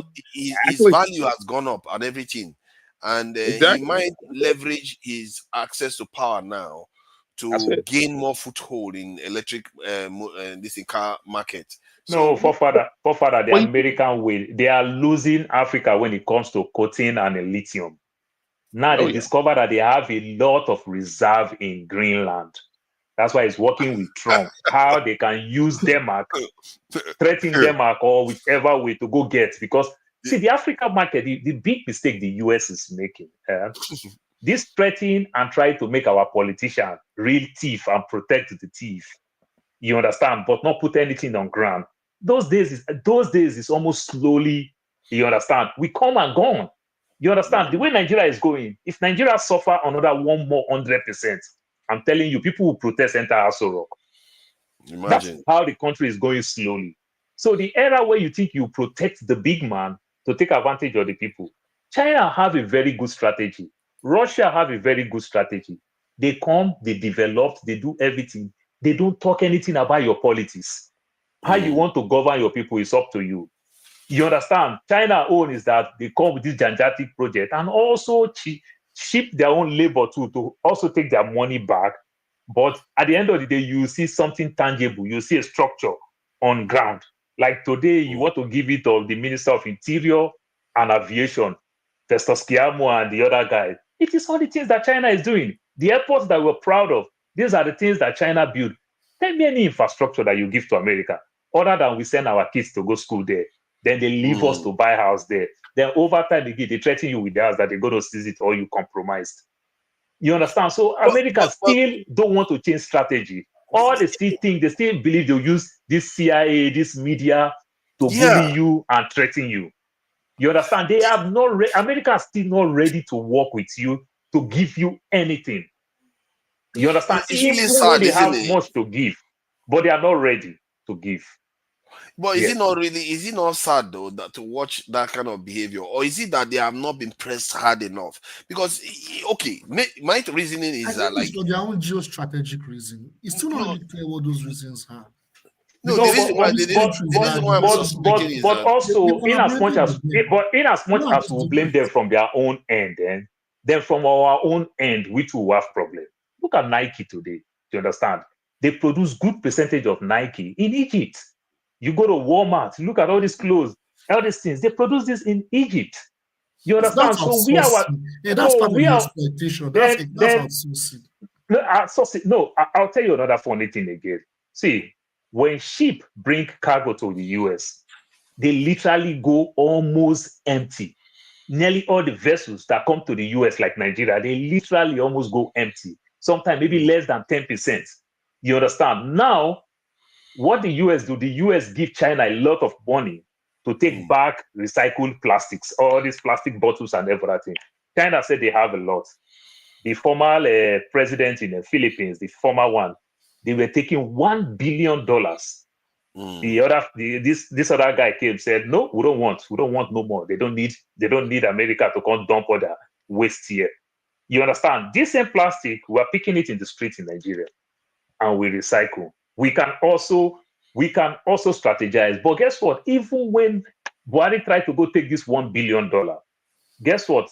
They might bring these vessels and everything. This vessel stays for days just to even dock in our seaport. You understand? So we have our own peculiar problem, because if we choose to say we don't want to only steal, we want to ask for low-hanging fruit, they are still willing to give to us if we ask. We are like the prodigal son, the senior son, who never asked for, complaint to the father that your son will take his inheritance, spend it, you still welcome him back.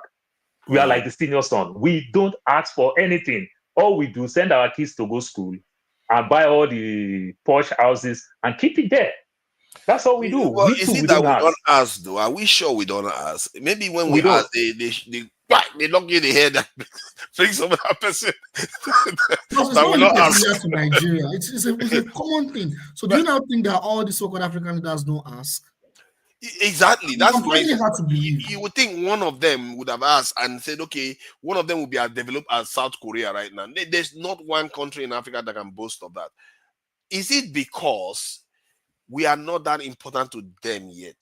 Maybe when China, how did Egypt fight this fight? Let me finish the point, because I'm thinking that maybe when China squeeze them hard enough, they'll be like, this is bad though. Maybe we should start working with Africans.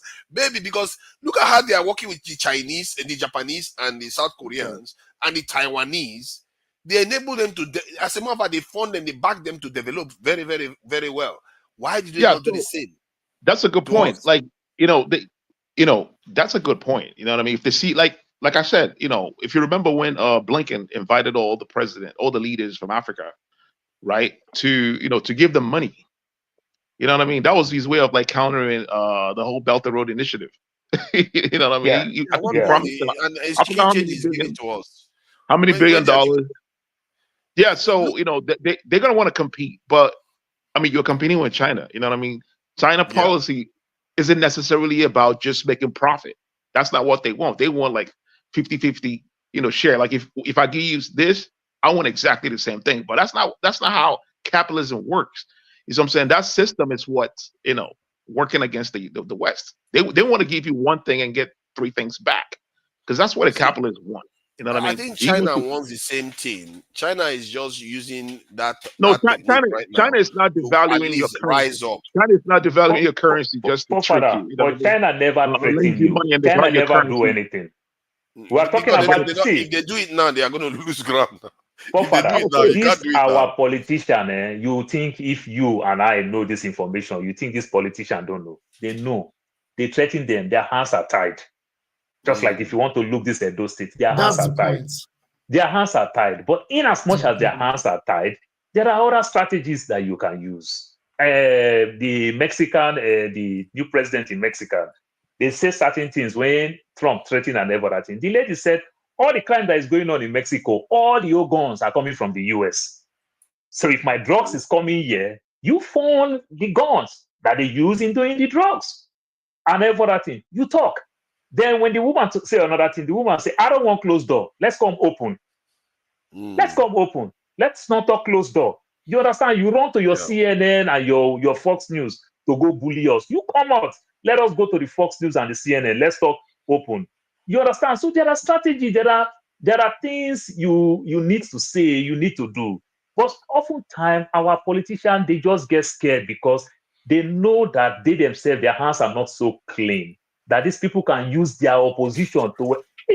It's already threatened. They threatened Obasanjo. Jonathan, you see the way Jonathan give in easily to Buhari. Another funny thing, let me tell you, this is just a low-hanging fruit, just low. During Obasanjo's time, this gay thing is not as strong like now. When they tell Obasanjo, oh, this gay thing and everything, Obasanjo, first of all, the Secretary of State then, I think it was John Kerry. Yeah, I think it was Kerry. Obasanjo tell Kerry, said, I don't talk to you, I deal with presidents. If you want to tell me this type of thing, go talk to my minister. Don't tell me. Then Obasanjo say, but hold on. If you want to talk about gay, in Africa where we come from, plus myself, I have so many wives. Obasanjo said, there are 50,000 Nigerians that come to him every day and say they want to marry one wife. The day you allow my Nigerians in America to marry more wives, I can approve you're gay. Exactly. That's a fair one. As stupid as that word can be, that's how it is. You understand? Trump today, if not because of he also followed the system, what is the difference between Trump and my grandfather, who see another woman and divorce his first wife, said she didn't do anything? Who see another woman and divorce his second wife, that she didn't do anything? Because he has to respect the law of bigamy. So if you can respect your own law, how can you come to my country and not respect my own law? Exactly. Do you get my point? Now, so these are the things. But our people, they get panicked. That's why they can't tell you that, oh, they're going to sanction you this, they're going to sanction you to use their own word. Mr. Trump, you marry several women. You understand? You have 5 kids from 3 different women. You understand? And you even marry and you let them go. Why do you do that? You respect your law. Because if you said your first wife didn't do you anything, if you were to follow the Nigerian law, you'd have kept that woman. But you punish the woman because you have to respect laws. So there are so many things we can do with all these things. You understand? And use your words well. Let me make an announcement. For those that want to continue watching, because we are on the 3-hour mark, that we are supposed to stop the live stream on Iroko Post TV. I think there should be another show coming up, if I'm not mistaken. Maybe I'm not. Let me confirm. Actually, there might be another show on this, so I will need to stop this on this live stream. And if you want to carry on watching, you want to come over to the link that I shared on the screen. It's on the 2 Niger channel. Just click the link. I will see if I can share it again so that you can be able to click and join us from there. Let's see. That is the link there, if I'm not mistaken. So click that link and you'll be able to carry on watching, because I'm going to stop it on the channels on Ingenja Media TV. We have some people there and we have some people on Iroko Post TV. So join us on that. But before that, let me just play some of the areas we're going to be covering. Is this something we should expect to see more in America now? Something like this? Because the last time we saw things like this, it was... fatally beating inmate Robert Brooks at Marcy Correctional Facility in New York. Brooks died the next day on December 10th. In the footage, the officers shove something in Brooks' mouth, punch, and kick him. This is an excerpt from footage showing multiple beatings inflicted on Brooks that resulted in his death. He was handcuffed with his hands behind his back during the incident. New York Governor Kathy Hochul released a statement saying that she was, quote, outraged and horrified after seeing footage of the senseless killing of Robert Brooks. So, yeah, is this something we are going to be seeing more of? In the meantime, let me just end the live stream on Iroko Post TV first. Like I said, if you are watching on Iroko Post TV, follow the link, and it's on the chat there, and join us on True Niger. I'm removing it now, so it's going to stop on Iroko Post TV. Done now. I'm going to stop it on Injenje Media. If you are watching on Injenje Media, it will stop playing there. The live stream will stop, and you can join us on True Niger. I'm putting it off now. That is that. So to carry on watching, you want to join us on the link I shared in the chat. Is on True Niger, and that is it for 90 minutes Africa.